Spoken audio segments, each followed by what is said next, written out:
ॐ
सहना भवतु सहनौ भुनक्तु सह वीर्यं करवावहै तेजस्विनावधीतमस्तु मा विद्विषावहै। ॐ शान्ति शान्ति शान्तिः।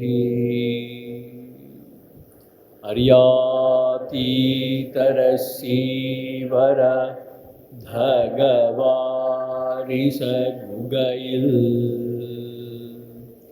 அறிவாயிரமி பரமாத்துமன் அருணாச்சலரமணன் பரிவாளுளம் முருகானல பரனார்ந்திடு குகையார்ந்து அறிவாம் விழித்திரவாய் நிசம் அறிவாய் அது வெளியாம்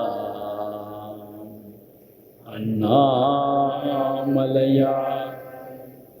அடியேனை ஆண்ட அன்றே ஆவியுடல் கொண்டாயனக்கோ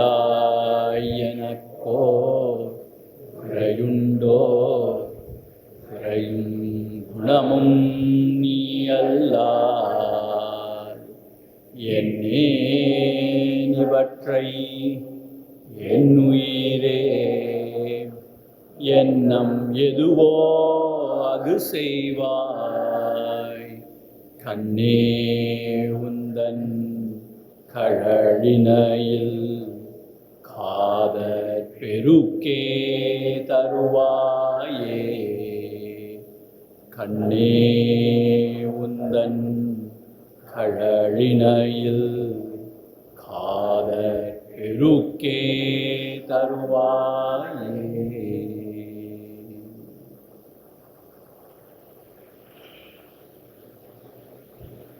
ॐ भद्रं कर्णेभिः शृणुयाम देवाः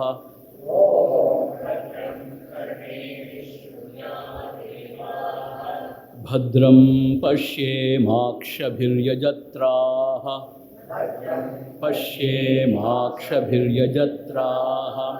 स्थिरैरङ्गैस्तुष्टुवागंसस्तनूभिः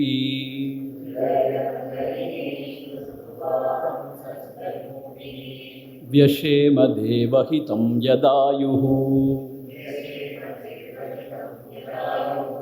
स्वस्ति न इन्द्रो वृद्धश्रवाः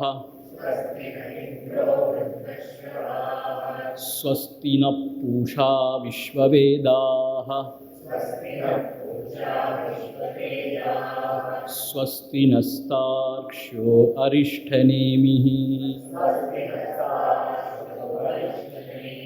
स्वस्ति नो बृहस्पतिर्दधातु ॐ शान्ति शान्ति शान्तिः।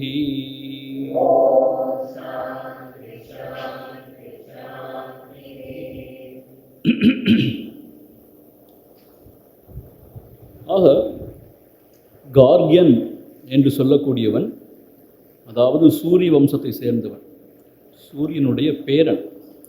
அவன் 4வது கேள்வியை கேட்கிறான்.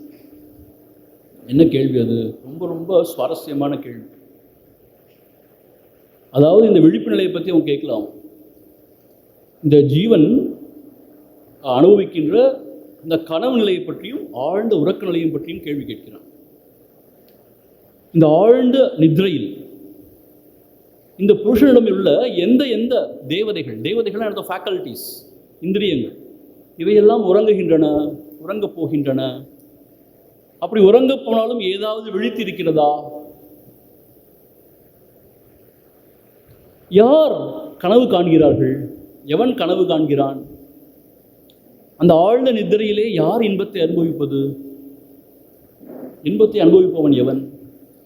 இவையெல்லாம் எதை ஆශ්‍රயமாக கொண்டிருக்கின்றன, எதிலே நிலை பெற்று இருக்கின்றன என்றெல்லாம் கேட்டோம். ரொம்ப சப்ஸ்டான்ஷியல் கொஸ்டின். இப்போ அதில் ஒவ்வொன்றுக்கும் பதில் சொல்கிறார். அவர் என்ன சொன்னார்? முதல்ல எப்படின்னாப்பா, இந்த சூரியன் தன்னுடைய கதிர்களை தன்னுடன் அப்படியே ஒடுக்கி கொண்டு அப்படியே மறைவது போல இந்த இந்திரியங்கள் எல்லாம் மனசில் ஒடுங்கி அப்படியே இந்த மனசு ஒடுங்கிறதா ஆழ்ந்த நித்திரைன்னு சொன்னார். இந்திரியம்னு சொன்னால் ஞானேந்திரியங்கள், கர்மேந்திரியங்கள், அந்த 10 எல்லாமே. அவனுக்கு இந்த உடம்பு, தன்னுடைய உடம்புங்கிற உணர்வு அற்று போயிடுது. உடம்புங்கிற உணர்வு அற்று போய் அந்த இந்திரியங்கள்லாம் ஒடுங்கி மனசு அப்படியே ஏதோ ஒரு அஜ்ஞானம்னு சொல்கிறாங்க, அதில் ஆழ்ந்து போயிடுதுங்கிறாங்க. இதுதான்ப்பா உறக்க நிலை. அப்போ அவனுக்கு எதுவுமே கேட்க முடியாது, பார்க்க முடியாது, அனுபவிக்க முடியாது, நினைக்க முடியாது அப்படின்னு சொல்கிறார். ஏன்னா அந்த இந்திரியங்கள்லாம் ஒடுங்கிடுது. ஆனால் அந்த சமயத்துலேயும் அந்த பிராணன் விழிச்சிருக்கான். அவன் தான் இந்த உடம்பை பார்த்துன்னு இருக்கான். உடம்புடைய அந்த மூச்சு சுவாசம் போயிட்டு வர்றது, செரிக்கிறது, இது ரத்தத்தை எல்லாம் எல்லா பகுதிக்கு கொண்டு சேர்க்கறது, இதெல்லாம் செஞ்சிட்ருக்கான். ஆகவே அவன் இருக்கான்ப்பா, முழிச்சிட்டு இருக்கான்னு சொல்லுவான். ஆனால் நமக்கெல்லாம் பகவான் ரமண மகர்ஷியுடைய ஃபிலாசபியை ஃபாலோ பண்ண நமக்கெல்லாம் ஒரு சந்தேகம் வரும். பகவான் சொல்லுவாரே, ஆழ்ந்த நித்திரையில் நான் ஒடுங்கினா எல்லாமே ஒடுங்கின்னு சொல்லுவார், அனுபவங்களே கிடையாதும் பாரு, எதுவுமே இல்லையும் பாரு. அப்போ எப்படி பிராணன் மாத்திரம் இருக்குன்னா அப்போ பிராணன்னா சத்தியமா? ஆழ்ந்த நித்திரையிலும் இருக்குது, கனவுலையும் இருக்குது, ஜாக்கிரத அவஸ்தையிலும் இருக்குது. அப்போ அது எல்லா நிலையிலையும் இருக்கே, சந்தேகம் வரலாம் நமக்கு. ஆனால் என்ன விஷயம்னு கேட்டால், இது வெளியிலேருந்து பார்க்குறவங்களுக்கு தான் இந்த விஷயம். ஆமாம், வெளியிலேருந்து பார்க்குறவங்களுக்கு இந்த உடம்பு கூட தான் இருக்குது, இவன் தூங்கிட்டு இருக்கான்னு நினச்சிட்டு இருக்காங்க, எல்லாமே இருக்குதானே. ஆனால் பகவான் என்ன சொல்லுவார்னா, அவருடைய அந்த அவஸ்தாத்திரிய விவேகத்தில் ஆழ்ந்த நித்திரை இருக்கும்போது நித்திரையை கொள்பவனுக்கு எந்த அனுபவமும் கிடையாது தானே. இந்த மூச்சு போயிட்டு வந்தது, இந்த உலகம்லாம் இயங்குச்சுன்னு சொல்கிறது கூட அவன் விழித்தெழுந்த பிறகு அவனுக்கு கிடைக்கிற தகவல் தான். அவனுடைய அனுபவம், ஆழ்ந்த நித்திரையில் அவனோட அனுபவம் கிடையாது. அது அப்படிதான் டெக்னிக்கலாக சொல்லுவார், அதுதான் சரி, அப்படிதான் அதை ஆராய்ச்சி பண்ணணும். அதனால மனசு ஒடுங்கும் போது எல்லாமே ஒடுங்கிடுது. இப்போ நம்ம பிராணனை உணர்றோமா? நாம் ஆழ்ந்த நிதி இல்லை, பார்க்குறவங்க ஒரு மூச்சு விட்டுட்டு இருக்காருன்னு சொல்கிறாங்க, வெளியிலேருந்து பார்க்குறவங்க. அந்த ஜீவனுக்கு அது அப்போ அனுபவம் கிடையாது தான். நான் சொல்ல புரியுதா? ரொம்ப டெக்னிக்கலான பாயிண்ட் இது. அப்படி ஆகிட்டா என்ன ஆகிடும்? பிராணனும் எல்லா அவஸ்தையிலையும் இருக்குது அப்படின்னா பிராணன் தானும் ஒருவேளை ஆன்மா, அழியாத தத்துவம், மாறாத தத்துவம், சத்திய வஸ்துவோ? சந்தேகம் வந்துடும். சந்தேகத்துக்கு இடமே கிடையாது. இது ரொம்ப சூட்சமான புத்தி தான், அது புரியும். இது சாதாரணமாக புரியாது. இது என்னது from the observer standpoint சொல்கிறீங்க, from the experiences standpoint சொல்கிறீங்க, இது என்ன வேறு ஸ்டாண்ட் மாற்றி பேசுகிறீங்கன்னா அப்படி தான் அதை நம்ம விசாரிக்கணும். ஸோ ஆகவே பிராணன் இருக்குன்னு சொன்னாலுமே யாருக்கு அந்த பிராணன் இருக்குது? ஆழ்ந்த நிதியில் இருக்கும்போது நமக்கு அனுபவம் ஆகல அந்த பிராணன். ஏன் சமாதியில் கூட நமக்கு பிராண அனுபவம் ஆகாது. அதனால மூச்சு விடாமல் செத்து போயிட்டார் அர்த்தமா?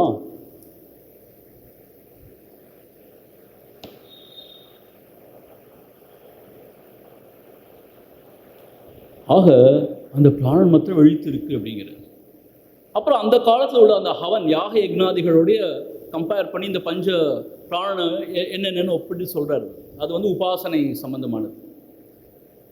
அதுக்கப்புறம் சொல்கிறார், கனவை பற்றி பேச ஆரம்பிக்கிறார். இந்த மனம் தான் கனவு காண்கிறான். அவன் ஏற்கனவே அனுபவித்ததை அது வந்து பதிவாக இருக்கு, அது மீண்டும் அவன் பார்க்கிறான், அதை அனுபவிக்கின்றான்.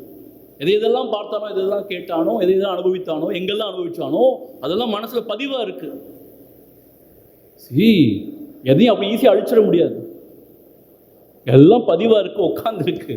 யாரை வேணா ஏமாற்ற, நம்ம ஏமாற்றவே முடியாது. இப்போ டிஜிட்டல் இதுலேயும் அப்படிதான் சொல்கிறாங்க, அழிக்கவே முடியாதுங்கிறாங்க. எப்படி தான் ரிட்ரீவ் பண்ணிடலாங்கிறாங்க. எங்கேயோ உட்காந்துருக்குங்கிறாங்க, சின்னூண்டு எங்கேயோ உட்காந்துருக்குது, தண்ணியில் போட்டாலும் எடுத்துடலாங்கிறாங்க. எவ்வளோ வினோதமான விஷயம். அது மாதிரி நமக்குள்ளே இந்த பதிவுகள் இருக்குது. அதை அந்த மனசு வந்து உடம்போடு ஐக்கியப்படல கனவு காணும்போது. அந்த உடம்புங்கிற கான்ஷியஸ்னஸ் போயிடுது. ஆனால் மனசு என்ன ஆகிடுது, இருந்த அந்த அந்த அனுபவங்கள் எல்லாம் மீட்டு பார்க்கப்படுது. அந்த பதிவுகள்லாம் திரும்ப அதுக்கு வருது. அப்படியே மனசு தன்கிட்ட உள்ள பதிவுகளை திருப்பி மீட்டு பார்க்குறதான் கனவுன்னு சொன்னார். ஆனால் அதே சமயத்தில் பார்க்காத கூட நீ பார்க்கலாம், கேட்காத கூட கேட்கலாம் சொன்னார். அப்புறம் என்ன அர்த்தம், எந்தெந்த பதிவோ எவ்வளோ ஜென்மத்தில் இருந்ததோ நமக்கு தெரியாது. அது மாத்திரம் நம்ம mind can associate between two different things, very many different things. அது கூட வரலாம். இன்ஃபேக்ட் எதுதான் சாத்தியம் இல்லை இந்த உலகத்தில், இந்த மாயாவில் எதுலாம் சாத்தியம் இல்லை. அதான் ஒரு பெரியவர் சொல்கிறார், வெள்ளக்காக்கா மல்லாக்கா பறக்கு சொன்னாலும் அதுவும் சாத்தியம்தான். இந்த மாயாவில் எதுவுமே சாத்தியம் இல்லைன்னு சொல்ல முடியாது. we cannot be surprised by anything is possible. So ஆகவே அவன் தான் கனவு காண்றான்ப்பா. கனவு காணும்போது அந்த கனவுல வர எல்லாமே அவனுடைய மனசு தான். கனவு அந்த அதை அனுபவிக்கிறவோ அவன் தான், அனுபவிக்கப்படும் பொருளாக இருக்கிறதும் அதுதான், அனுபவமாக இருக்கிறதும் அவனோட மனசு தான். அப்படி எல்லாமா விரிஞ்சிருக்கு. அதே போல் இப்பயும் மனசு தான் எல்லாமா விரிஞ்சிருக்கு. அதான் நம்ம புரிஞ்சுக்கணும். அதுக்கும் வித்தியாசமே கிடையாது. இது தீர்க்கமான கனவுன்னு சொல்லிக்கலாம், ஆனால் தீர்க்கம் அந்த குறுகிய அதெல்லாம் வந்து ஏற்றுக்க முடியாது. It's all in the mind only. Time is in the mind only. Mind can project any thing. So ஒரு ஃபியூ செகண்ட்ஸில் ஒரு வாழ்க்கையவே ப்ரொஜெக்ட் பண்ணிவிடும் முடியும். ஸோ ஆக இவன் தான் அந்த மனசு தான் இப்படிலாம் பார்த்துட்டு இருக்குன்னு சொல்கிறேன். எப்படியா இருந்தாலும் சரிப்பா, ஒரு பறவை வந்து தன்னோட கூட்டுக்கு போகிற மாதிரி இவை எல்லாம் கடைசியாக ஆழ்ந்த நித்திரையில் போய் அந்த ஆன்மாவிலேயே நிலை பெற்று விடுகின்றன அப்படின்னு சொன்னார். அதோட பார்த்தோம் இல்லையா, ஆன்மாவிலேயே போய் எல்லாம் எங்கே இதையெல்லாம் பிரதிஷ்டை, அதாவது எங்கே இது வந்து இதெல்லாம் நிலை பெற்று இருக்குதுன்னு கேட்டான் இல்லையா. இவை எல்லாமே கடைசியில் அதில் என்ன சொன்னார், இன்னொரு முக்கியமான விஷயம் மறந்து போயிட்டேன். ஆழ்ந்த நிதிரை நிறுத்தம் இந்த மனசுக்கு வந்து அந்த எஃபல்ஜன்ஸ், அந்த பிரகாசத்தினால அது குருடாயிடுது, எதையும் பார்க்க முடியலன்னு சொன்னார். அதனால அது வந்து ஆத்மாவுக்கு பக்கத்தில் இருக்கிறதுனால, ஆனால் ஆன்மாவை உணரல, அதான் அஜ்ஞானம். அது அங்கே ஆனந்தத்தை அனுபவிக்குது, அதான் ஆனந்தமய கோஷம். அப்போ தான் ஆனந்தமாக இருக்கேன்னு சொல்லி வந்து ஆகவே அங்கே அன்பத்தை ஆத்மானந்தத்தை அனுபவிக்குது ஆக்சுவலாக. ஆனால் அதுக்கு தெரியல, இதுதான் ஆன்மா அனுபவம்னு தெரியல. அது இட்ஸ் பிளைண்டட். இப்போ நீங்கள் திடீர்னு சூரியனை பார்த்தா கூட அப்படியே கண் அப்படியே ஒன்றுமே தெரியாது. அப்புறம் கொஞ்சம் பழகி பழகி பழகி பார்க்க தான் அப்புறம் எல்லாம் தெரியும். அதே மாதிரி அந்த அனுபவத்தில் இருந்து பழக தான் அந்த அனுபவத்தோடைய எல்லாமே தெரிய வரும்.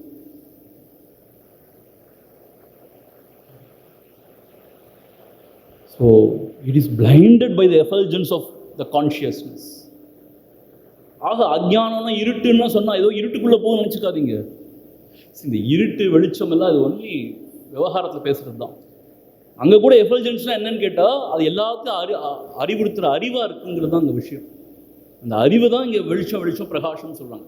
தட் இஸ் பிளைண்டனிங்னு அர்த்தம். அதுக்கு அது என்னன்னே தெரியாது, அதுக்கு அந்த மாதிரி ஆகிடும் அது. ஏன்னா அந்த அனுபவத்தை நம்ம முன்னாடி அனுபவிச்சதே கிடையாதுங்கிறதுனால அது இன்னதுன்னு தெரியாமல், ஏன்னா நம்ம புத்தி மனசை வச்சு தான் நம்ம அனுபவிக்கிறோம் எல்லாத்தையும். ஒரு எதிரிட்டு பொருளாக தான் அனுபவிக்கிறோம் எல்லாத்தையும். இந்த புத்தி மனசில் ஒடுங்கிற நிலையை நமக்கு என்னன்னே தெரியாது. இன்ஃபேக்ட் அதுதான் ரொம்ப அருமையான நிலை. ஸோ ஆக அப்படி அது உள்ளே அமிழ்ந்துடுதுன்னு சொல்கிறேன். அப்புறம் எனுமினேட் பண்ணுறாரு என்னென்னலாம் அமிழ்துன்னு சொல்லிட்டு. அது வரைக்கும் தான் இது பார்த்தோம் இல்லையா, மீண்டும் அது ஒரு வாட்டி பார்ப்போம். சரி, இந்த 7வது பாத்திரம் 8வது பார்ப்போம். சஹ யதா சௌமியா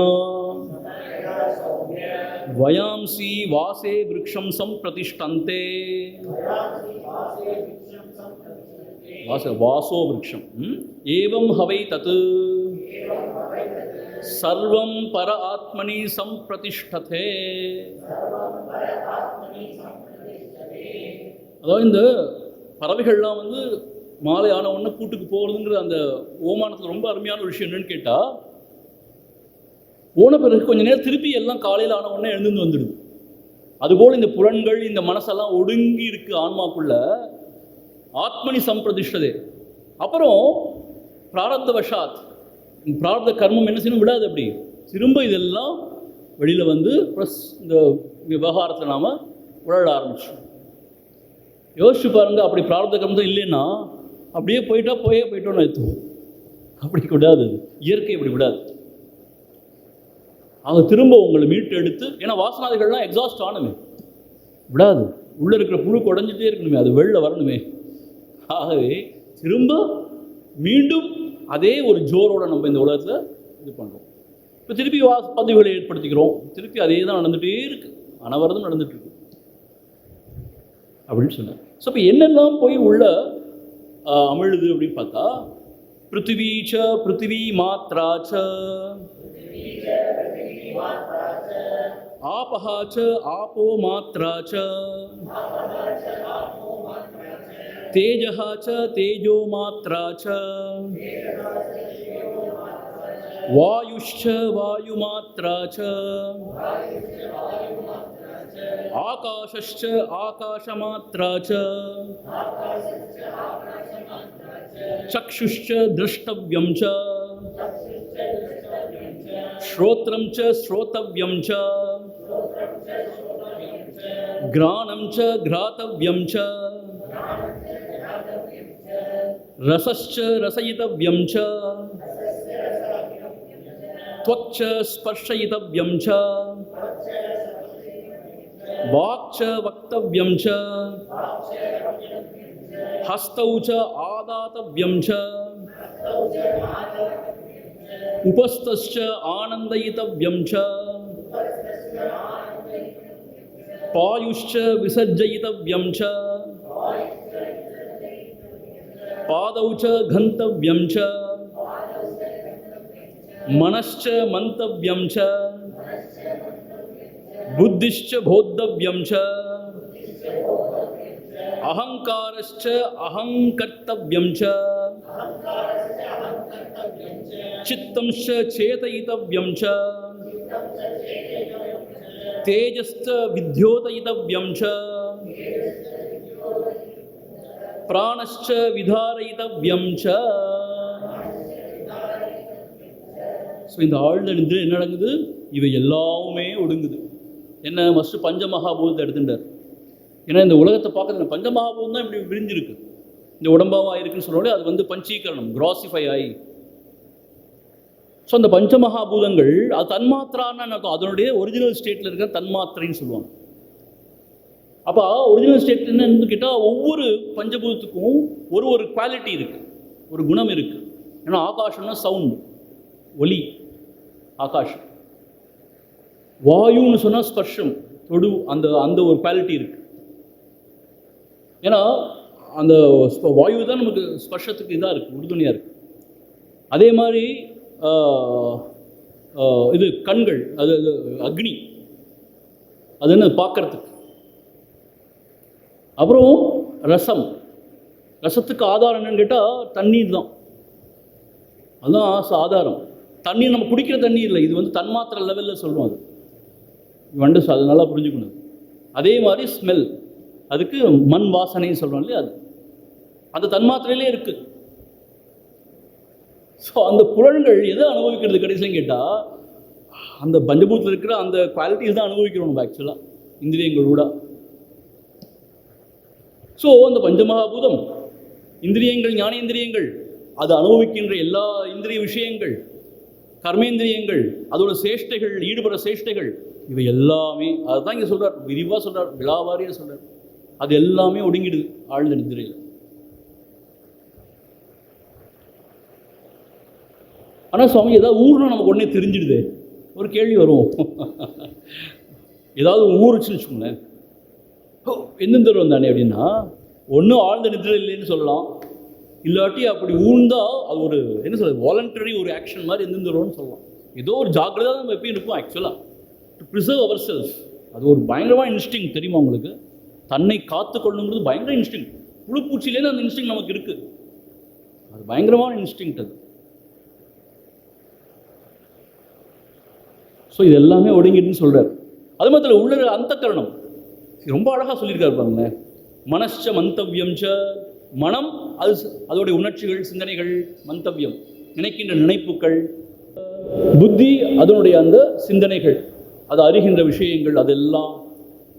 அகங்கார ச அகங்கர்த்தவ்யம் ச, அகங்காரம் செய்து நான் கொக்கரிக்குது பார்த்தீங்களா, நான் நான் நான் அந்த உணர்வு. அப்புறம் சித்தம் ச சேதயிதவ்யம் ச, இந்த சித்தத்தை பொதுவாக குருதேவ் என்ன சொல்லுவார்னு கேட்டால் அந்த மெமரி, அதாவது அந்த என்ன சொல்கிறது, நம்மளுடைய மேதாவித்தனம் இருக்கு இல்லையா, எல்லாம் ஞாபகம் வச்சுக்கிறோம், ஞாபக சக்தி அதோட அசோசியேட் பண்ணுவார். அப்புறம் பாருங்க தேஜஸ்டன் திருப்பி என்னமோ புதுசாக ஒன்று சொல்லியிருக்காரு. என்ன சொல்லுவாங்க தேஜஸ்டன்னா, இந்த ரிஃப்ளெக்டட் லைட் நம்ம சொல்லுவோம் இல்லையா, அதை தான் இங்கே பேசியிருக்காரு. அப்புறம் அது அறிவிக்கின்ற எல்லாமே வாட் எவர், அதோடு சேர்த்து கடைசியில் பிராணஷ்ட விதாரைதவ்யம் ச, பிராணன் அது சப்போர்ட் பண்ணுற எல்லாம், விதாரைவிதம்னா சப்போர்ட் பண்ணுற எல்லாமே ஆழ்ந்த நிதியோடு ஒடுங்கிடுது. ஐயோ பிராணன் ஒடுங்கிடுதா இல்லைன்னு சொன்னீங்களே அப்படின்னா, இது பிராணன் அபானன் வியாழன் 5ல் இந்த இந்திரியங்களுக்கு பின்னாடி இருந்து வேலை செய்கிறது இந்த பிராணன் தான். இந்திரியங்கள் இல்லாதனால அதுவும் இப்போ ஒடுங்கிடுச்சு சொல்லலாம் அப்படிங்கிற மாதிரி குருதேவர் சொல்கிறார். இன்னொரு விஷயம் என்ன சொல்கிறாருன்னா, இந்த பிராணங்கிறதுக்கு சூத்ராத்மா ஹிரண்ய கர்ப்பன்னு கூட சொல்லலாம். இன்னொரு வகையில் பார்த்தா இந்த டோட்டல் மைண்டுன்னு சொல்லுவார் இல்லையா, அதை மாதிரி சொல்லலாம். அதுவும் அமைதியாக மீன்ஸ் ஆழ்ந்து இருக்குங்கிற மாதிரி இன்னொரு எக்ஸ்ப்ளனேஷன் கொடுக்கப்பட்டு. ஸோ இவையெல்லாம் ஆழ்ந்து இருக்கு. இப்போது பாருங்கள், இன்னொரு விஷயம், முக்கியமான விஷயம் இல்லை, நீங்கள் என்ன புரிஞ்சுக்கணும்னு கேட்டால், இந்த உடல், இந்திரியங்கள், மன, புத்தி, இவை எல்லாமே இதனோடு சம்பந்தப்பட்டு ஆள்பவன் அல்லது அதை கொண்டு நடத்துறவன் இல்லாட்டி இதுக்கெல்லாம் அர்த்தமே கிடையாது. யோசிச்சு பாருங்க. நீங்கள் குருதேவருடைய அந்த சார்ட் அதை நீங்கள் பார்த்து பழகிருக்கலாம், எனக்கு தெரியல. எனக்கு இந்த பிஎம்ஐ சார்ட்னு சொல்லுவாங்க. அதில் முதல்ல ஓம் இருக்கும், அப்புறம் வீன்னு போட்டு வாசனாதிகள்லாம் சொல்லியிருப்பார், அப்புறம் பிஎம்ஐன்னு சொல்லியிருப்பார், பாடி மைண்ட் இன்டெலெக்ட்னு சொல்லியிருப்பார். உடல் மன புத்தி. குருதேவர் என்ன சொல்லுவார்னா, நம்ம உடலோடு தொடர்பு கொள்ளும் போது தான் உலக விவகாரங்கள், உலக விஷயங்கள்லாம் வருது, ஆப்ஜெக்ட்ஸ். அப்போ பர்சீவர் பார்ப்பவன் கேட்பவன் அப்படிம்பார். அதே மாதிரி மனதோடு சம்மந்தப்படுத்தும் போது தான் உணர்வுகள்லாம் வருது, இமோஷன்ஸ். ஃபீலர் அப்படிம்பார். அதே மாதிரி புத்தியோடு சம்மந்தப்படும் போது தான் தாட்ஸ், ஐடியாஸ், திங்கர் அப்படிம்பார். இந்த பிஎஃப்டின்னு சொல்லுவார் அது நடுவில். ஸோ ஆக இந்த பிஎஃப்டிங்கிறத ஈகோ, அகங்காரம், அகங்காரின்னு சொல்கிறோம் இல்லையா நம்மளை. நான் தான் அது நான் சொல்லிக்கிறேனே, நான் ஒருத்தன் இருந்து புலன்களோடு இருக்கும்போது தான் புலன்பு விஷயங்களை பார்க்குறோம், மனவோடு இயங்கும்போது தான் உணர்வுகளையெல்லாம் அனுபவிக்கிறோம், உணர்வுகளையெல்லாம் நம்ம அனுபவிக்கிறோம் புத்தியோடு இருக்கும்போது. ஆக இவை எல்லாத்துக்கும் சூட்சுமமாக இவை எல்லாவற்றையும் ஒன்று இணைத்து இந்த வாழ்க்கையை நடத்தி கொண்டு செல்பவன் யாருன்னா நான் தான், ஜீவாத்மா, அந்த ஜீவன் தான் நான். அதனால தான் பகவான் என்ன சொல்கிறாருன்னா, இந்த நான்கிற எண்ணம் எழுது, அப்புறம் தான் எல்லாம் எழுதுங்கிறார். நான் ஒடுங்கிடுச்சா எல்லாம் ஒடுங்கிடுதுங்கிறார். ஆகவே இந்த நான் தான் எல்லாமே அப்படிங்கிறார். உபதேச உந்தியார் அப்படிதான் சொல்கிறார். இதுதான் கோர், அதுக்கப்புறம் தான் எல்லாமே அப்படிங்கிறார். இப்போ என்னன்னு கேட்டால், அந்த நான்கு பொருளே ஒடுங்கிடுச்சுன்னா அது சம்பந்தமான உலக காட்சிகள், உணர்வுகள், சிந்தனைகள் எல்லாம் ஒடுங்கிடுது. திருப்பி இந்த நான் எழும்புனா எல்லாம் எழும்பிடுது. ஆக இந்த நான் யார் அப்படிங்கிற கேள்விதான் பகவான் எப்பயுமே ரொம்ப கேட்க சொல்லுவார். நான் யார்? ஆழ்ந்த நிதிரையில் ஏதோ ஒன்று ஒடுங்கின பிறகு எல்லாம் ஒடுங்கிற மாதிரி இருக்குது, ஒன்று எழுந்த பிறகு எல்லாம் எழும்புதே, அந்த நான் யார்? இப்போ இதே கேள்வியை தான் ரொம்ப ஆச்சரியமாக இருக்குது. பிற்பராத ரிஷி அடுத்த செய்யுள்ள சொல்கிறார். இவை அனைத்தோடும் சம்பந்தம், இந்த ஆழ்ந்து சொல்கிறோம் இல்லையா, இவை அனைத்தோடும் சம்பந்தமுடைய அந்த அகங்காரியை பற்றி அடுத்த செய்யுள்ள சொல்ல போகிறார். ஏன்னா யாருக்கு இந்த அனுபவங்கள்லாம்? யார் அறியறது? யார் இதெல்லாம் அனுபவிக்கிறது? அந்த கேள்வியும் கேட்டான் தானே. அகங்காரி ஜீவன் அது யாருன்னா நான் தான். இங்கே பேசி கொண்டிருக்கேனே, என்னை பற்றி தான் பேசிகிட்டு இருக்கோம். இப்போ கேட்டுட்ருக்கீங்களே, உங்களை பற்றி தான் பேசிகிட்டு இருக்கோம்.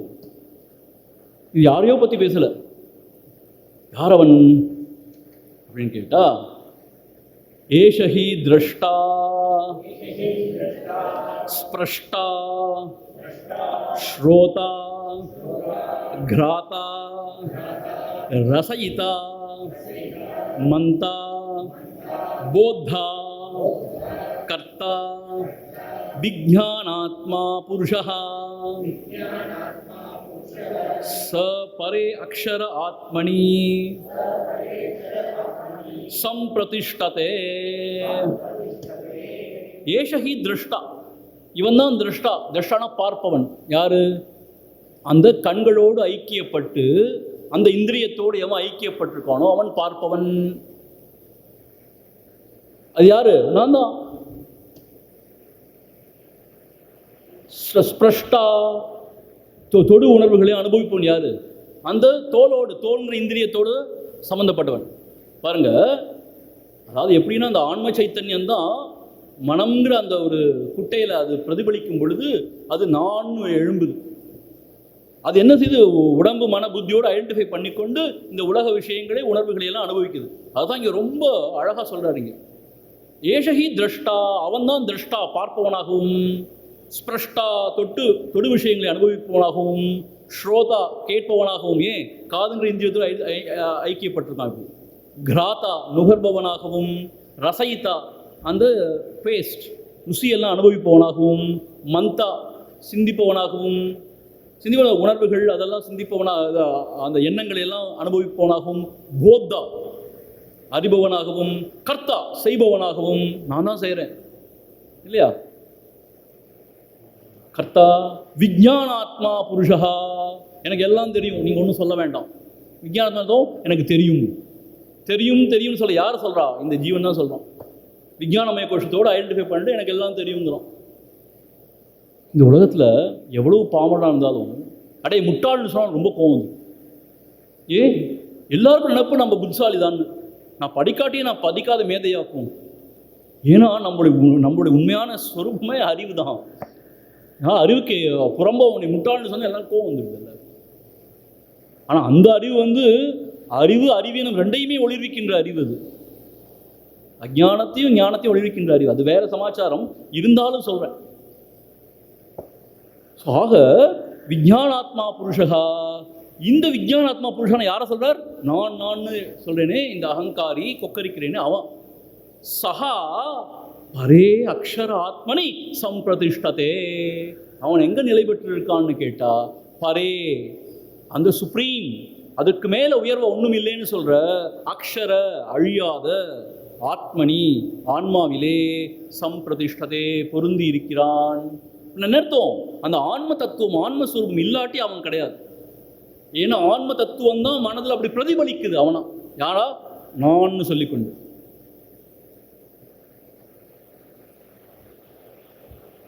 ஒரு மனுஷன் இருந்தால் தான் அவன் நிழல் இருக்க முடியும். மனுஷனே இல்லாட்டி நிழலே கிடையாது. அதுபோல ஆன்மா இல்லாட்டி அந்த ஆன்மாவுடைய பிரதிபலிப்பாகிய இந்த நான்கிறவன் கிடையாது. ஆகவே அந்த நான்கிறவன் கூட அவனுடைய சாரம் அவன் எங்கே இருக்கான், அவன் எதில் நிலை பெற்று இருக்கான் அப்படின்னு கேட்டா இந்த ஆத்மனி. ஆக எதில் இது எல்லாம் நிலை பெற்றிருக்குன்னு சொல்றார் இல்லையா? இதுல இன்னொரு விஷயம் என்ன தெரியுமா? இன்னும் சூட்சமா போனோம்னா, இந்த வேக்கர் விழிப்பு நிலையில பார்த்துட்டு இருக்கிறவன், விழிப்பு நிலையை அனுபவிப்பவன் அவனா வேக்கர்பார் குருதேவர். ட்ரீமர், டீப் ஸ்லீப்பர் அப்படிம்பார். ஆனா இவங்க 3 பேர் உதித்து ஒடுங்குறாங்க. இவங்க உதித்து ஒடுங்குவதற்கு இடத்தை கொடுத்து கொண்டு உதிக்காமல் ஒடுங்காமல் எவன் எப்பொழுதும் இருந்து கொண்டிருக்கிறானோ அவன் தான் அந்த பரே அக்ஷர ஆத்மனி, அந்த ஆத்மா. அவனிலே தான் இது எல்லாமே. செம்மலையே நின்பாலே உத்திதமாய் நின்றே ஒடுங்கிடுமால் சித்திரமாம் இதெல்லாம் எல்லாமே எங்கே உதிக்குது? அந்த செம்மலைன்னு சொல்ல அந்த ஆன்மாவில் தான் உதிக்குது. அங்கே தான் ஒடுங்குது, அங்கே தான் நிலை பெற்று இருக்கு எல்லாமே. ஸோ எல்லாவற்றுக்கும் இடத்தை கொடுத்து கொண்டு உதிக்காமல் ஒடுங்காமல் எதுலேயுமே சம்பந்தம் இல்லாமல் இருப்பது தான் இந்த உண்மையான ஸ்வரூபம். கிட்டத்தட்ட ஆகாசத்தை போல அப்படி சொல்லலாம். ஆனால் ஆகாசம் கிடையாது. ஏன்னா ஆழ்ந்த நிதியில் ஆகாசத்தை கூட நம்ம அனுபவிக்கிறது கிடையாது. ஸோ அப்படிப்பட்ட அந்த பரே அக்ஷர ஆத்மனி, அந்த ஆத்மாவிலே தான் இந்த ஜீவன் சொல்லக்கூடிய இவன் கூட அனுபவிப்பவன், அறிபவன், செய்பவன், இவன் எல்லாமே அதில் தான் அவன் நிலை பெற்றிருக்கிறான். அந்த விஞ்ஞான ஆத்மான்னு சொல்லக்கூடிய அந்த அறிபவன், அவன் அதில் தான் நிலை பெற்றிருக்கிறான். சரி, இந்த நிலை பெற்றிருக்கிறான்னு சொன்ன அந்த ஆத்மா அது எப்படிப்பட்டது? இந்த ஃபோர்த் சாப்டர் ரொம்ப கம்ப்ளீட் ஆக்சுவலாக. இந்த 10வது செய்யுள்ள அதை பற்றியும் சொல்லிடுறாரு. அந்த அக்ஷர அழியாத அந்த ஆன்மஸ்வரூபம் சொன்னோமே, ஆத்மனி பிரதிஷ்டதைன்னு சொன்னோம் இல்லையா, அதுதான் எல்லாம் நிலை பெற்று இருக்கு. அந்த ஜீவன் அதை நிலை பெற்றிருக்கான்னு சொன்னோம் இல்லையா. அந்த திருஷ்டா, ஸ்ரோதா, மந்தவ்யா, அந்த மந்தா, போத்தா, கர்த்தா, அவங்க கூட அதெல்லாம் நிலை பெற்றிருக்கான்னு சொன்னோம் இல்லையா. அந்த பொருள் என்ன? So we have come to the real core of our personality. அது என்னன்னு கேட்டா, பரமேவாக்ஷரம் பிரதிபத்யதே சயோ ஹவை தத் அச்சாயம் அஷரீரம் அலோஹிதம் சுப்ரம் அக்ஷரம் வேதயதே யஸ்து சௌம்யா ச சர்வஜ்ஞः சர்வோ பவதி ததேஷ ஸ்லோகः. இன்னொரு வாட்டி இதை படிப்போம். பரமேவாக்ஷரம் பிரதிபத்யதே ச யோ ஹவை தத் அச்சாயம் அஷரீரம் அலோஹிதம் சுப்ரம் அக்ஷரம் வேதயதே யஸ்து சௌம்யா ச சர்வஜ்ஞः சர்வோ பவதி ததேஷ ஸ்லோகः. இங்கே எப்படி ஆரம்பிச்சிருக்காரு பாருங்க இந்த செய்யுள. பரம் ஏவ அக்ஷரம் பிரதிபத்யதே. பரம்னது சுப்ரீம், அதற்கு மேலே ஒன்றும் கிடையாது, அதுதான் எல்லாத்துக்கும் சிரேஷ்டமானது. ஏவ அக்ஷரம், அதுதான் அழியாதது. பிரதிபத்தியதே, அதை அவன் அடைகிறான். யார் அடைகிறா அப்படின்னு கேட்டா, சஹா யோ ஹவை தது அச்சாயம் அஷரீரம் அலோஹிதம் சுப்ரம் அக்ஷரம் வேதயத்தே யஹா தூ ச சர்வஜ்ஞः சர்வோ பவதி பரம் ஏவ அக்ஷரம் பிரதிபத்தியதே. அப்படி அதை படிக்கணும். என்ன அர்த்தம்னு கேட்டா, சஹா எவன் ஒருவன், யஹா ஹவை தத் அச்சாயம், அந்த அச்சாயம்னு அர்த்தம். சாயான்னு சொன்ன நிழல், ரிஃப்ளெக்ஷன். அச்சாயம்னு அர்த்தம், அந்த மாதிரி ரிஃப்ளெக்ஷன் எதுவுமே கிடையாது அங்கே. அந்த ரிஃப்ளெக்ஷன் எங்கே வருது? ஒரு மீடியம் இருந்தால் தான் ரிஃப்ளெக்ஷன் வர முடியும். ஸோ மனம்ங்கிற விஷயம் எழுந்த பிறகு தான் அந்த ரிஃப்ளெக்ஷன்லாம் வர முடியும். அவனோட உண்மையான ஸ்வரூபத்தில் அதெல்லாம் கிடையாது. அச்சாயம், சாயான்னு அர்த்தம் ரிஃப்ளெக்ஷன். அச்சாயம்னா அந்த மாதிரி எந்த ரிஃப்ளெக்ஷன் அர்த்தம், எந்த விதமான பிரதிபலிப்புலாம் அங்கே கிடையாது. அது இருக்கிற மாதிரியே இருந்து கொண்டிருக்கிறது. அப்படிப்பட்ட உள்ளது உள்ளபடி இருக்கிற அந்த சமாச்சாரம் அச்சாயம். அஷரீரம், அதுக்கு ஷரீரம் கிடையாது, அதனால எந்த உருவமும் கிடையாது. இங்கே ஷரீரம்னு சொன்னால் ஸ்தூல சூக்ஷ்ம எந்த சரீரமும் கிடையாது. பேயா பிசாசா? பேய்க்குள்ள ஒரு ஆகாரம் இருக்கு இல்லையா? அஷரீரம் அலோஹிதம். அலோஹிதம்னா கலர்லெஸ்ன்னு சொல்லியிருக்கார். ஆனால் அது எப்படி பார்க்கலான்னு கேட்டால், குணம் குறியற்ற. அலோஹிதம் எந்த குணம் குறியற்றோ இந்த இப்படிப்பட்டதுன்னு ரொம்ப நல்ல ஆத்மா அப்படி சொல்ல முடியாது. அது கொஞ்சம் கெட்ட ஆத்மா, துராத்மா. சும்மா விவகாரத்தோட அப்படி சொல்லலாம், ஒருத்தன் துராத்மான்னு, இவன் மகாத்மான்னு சொல்லலாம். ஆனால் உண்மையான ஆத்மா துராத்மாவும் கிடையாது, மகாத்மாவும் கிடையாது. ஸோ குணம் குறி அற்றது. யோசிச்சு பாருங்க, உடம்பு அற்றது, எந்த ஃபார்மும் கிடையாது. குணம் குறி எந்த அட்ரிபியூட்ஸும் கிடையாது, குணம் குறி எதுவும் கிடையாது. இப்போ எப்படி தான் சாமி அது உணர்றதுன்னா, அது நீ தான், அது நீயாகவே இருக்கிறாய். தோமசி தத் தோமசி, அது நான் சொல்லி இதே குகையில் அதை உணர முடியுமே விட வேறு எப்படி உணர முடியாது. குணம் குறி அற்றது, நான் அது உள்ளது உள்ளபடி இருக்கிறேன் என்ற உணர்வாக, அதோடைய சாரமாக. ஆனால் என்ன சொல்லலாம் இதை பற்றி? பாசிட்டிவாக என்ன சொல்ல, இதுவரை நெகட்டிவாக சொல்கிறார் பாருங்க. அச்சாயம், அந்த நிழல் மாதிரி எதுவுமே கிடையாது, இல்லை எல்லாம் சத்தியம். அது அஷரீரம், அலோகிதம் சொன்னவர் சுப்ரம், தூய்மையானது, அப்பழுக்கற்றது. உலகத்திலே ரொம்ப பவித்திரமானதுன்னா அது ஆன்மா ஒன்று தான். ஏன்னா அதில் வேற எதுவுமே கிடையாது, எல்லை இல்லாதது. சிவம், அதான் சுந்தரம். சத்தியம் சிவம் சுந்தரம். சிவம் மங்களகரமானது, சாந்தம். அங்கே வேற எந்த சலனமும் கிடையாது, சஞ்சலமும் கிடையாது, எந்த விவகாரமும் கிடையாது. சுப்ரம், அக்ஷரம், அழியாதது. இன்னைக்கு இருக்கு நாளைக்கெல்லாம் போயிடுமா அப்படின்னா கிடையாது. அக்ஷரம் அழியவே அழியாது, எப்பொழுதும் இருந்து கொண்டே இருக்கு அக்ஷரம். இதை வேதயத்தே, இதை அறிந்தால் யஹாத்து சோம், எவன் ஒருவன் அறிகின்றானோ, சோம்ய, ஓ பிரியமானவனே, சகா சர்வஜ்ஞா, அவன் எல்லாம் அறிந்தவனாகின்றான். சர்வோபவதி, எல்லாமாகவும் ஆகிவிடுகிறான். இங்கே குருதேவர் இந்த சர்வஜனுக்கு ரொம்ப அழகான எக்ஸ்பிளனேஷன் கொடுத்துருக்கார். எல்லாம் அறிவாகினா எல்லாம் தெரிஞ்சிடணும்னு நினச்சிடாதீங்க. எல்லாரோட இதயத்திலிருந்து எல்லா புலன்களும் அவன் தான் பார்க்குறான், கேட்குறான், அவன் தான் அறியறான்னா எல்லாம் தெரியும்னு நினச்சிட்டா அவன் என்ன சொல்கிறார் தெரியுமா? அது ரொம்ப ரொம்ப கொடூரமான ஒரு ஸ்டேட்டுங்கிறார். இப்போ ஒரு மனசை பற்றி தெரிஞ்சுன்னா நம்ம இவ்வளோ அல்லல் படுறோம், எல்லாரோட மனசு இருக்க எல்லா அழுக்கையும் தெரிஞ்சால் என்ன ஆகும் நம்ம மனசு? அப்படி இல்லைங்கிறார். அவன் என்ன சொல்கிறாருன்னா, அந்த கான்ஷியஸ்னஸ்ங்கிற அந்த பிரின்சிபலை வச்சு தான் எல்லாத்தையும் அறியறோம், எல்லா ஆப்ஜெக்ட்ஸ், இமோஷன்ஸ் எல்லாத்தையும். ஸோ அந்த கான்ஷியஸ்னஸையே அறிஞ்சிட்டா, எல்லாத்துக்கும் சாரத்தையே அறிஞ்சிட்டா எல்லா அறிவும் அதில் ஒடுக்கும். அதனால தான் எல்லாம் அறிந்தவனாகின்னு சொல்லுவாங்க. சர்வஜன்னு அதுதான் அர்த்தங்கிறார். தயவுசெய்து அந்த கமெண்ட்ரி கொஞ்சம் படித்து பாருங்கள், ரொம்ப இன்ட்ரெஸ்டிங்காக இருக்குது அந்த கமெண்ட்ரி. இப்போ நான் படிப்பேன் உங்களுக்கு, but we have no time. ரொம்ப எக்ஸாஸ்ட், நல்லா இருக்குது, ரொம்ப இன்ட்ரெஸ்டிங்காக இருக்குது அவரோட அந்த கமெண்ட்ரி. சர்வஜன்னா எல்லாம் அறிஞ்சவனா எல்லாம் தெரியும்னு கிடையாது, எல்லா அறிவுக்கும் எது சாரமாக இருக்கோ அதில் இருக்கும், அந்த அறிவாக இருக்கும். அதனால சர்வஜன். சர்வோபவதி, எல்லாமாக இருந்தோம், அந்த ஆன்மா தான் எல்லா இதயத்துக்குள்ளேயும் இருக்குது, எல்லா உயிர்களையும் இருக்கிறதுனால எல்லாமாகவும் இருப்பவனும் அவனாகவே இருக்கின்றான். ஆக எல்லாவற்றையும் அறிந்தவன் அர்த்தம், எல்லா அறிவுக்கும் சாரமாகி அந்த அறிவில் இருக்கான்.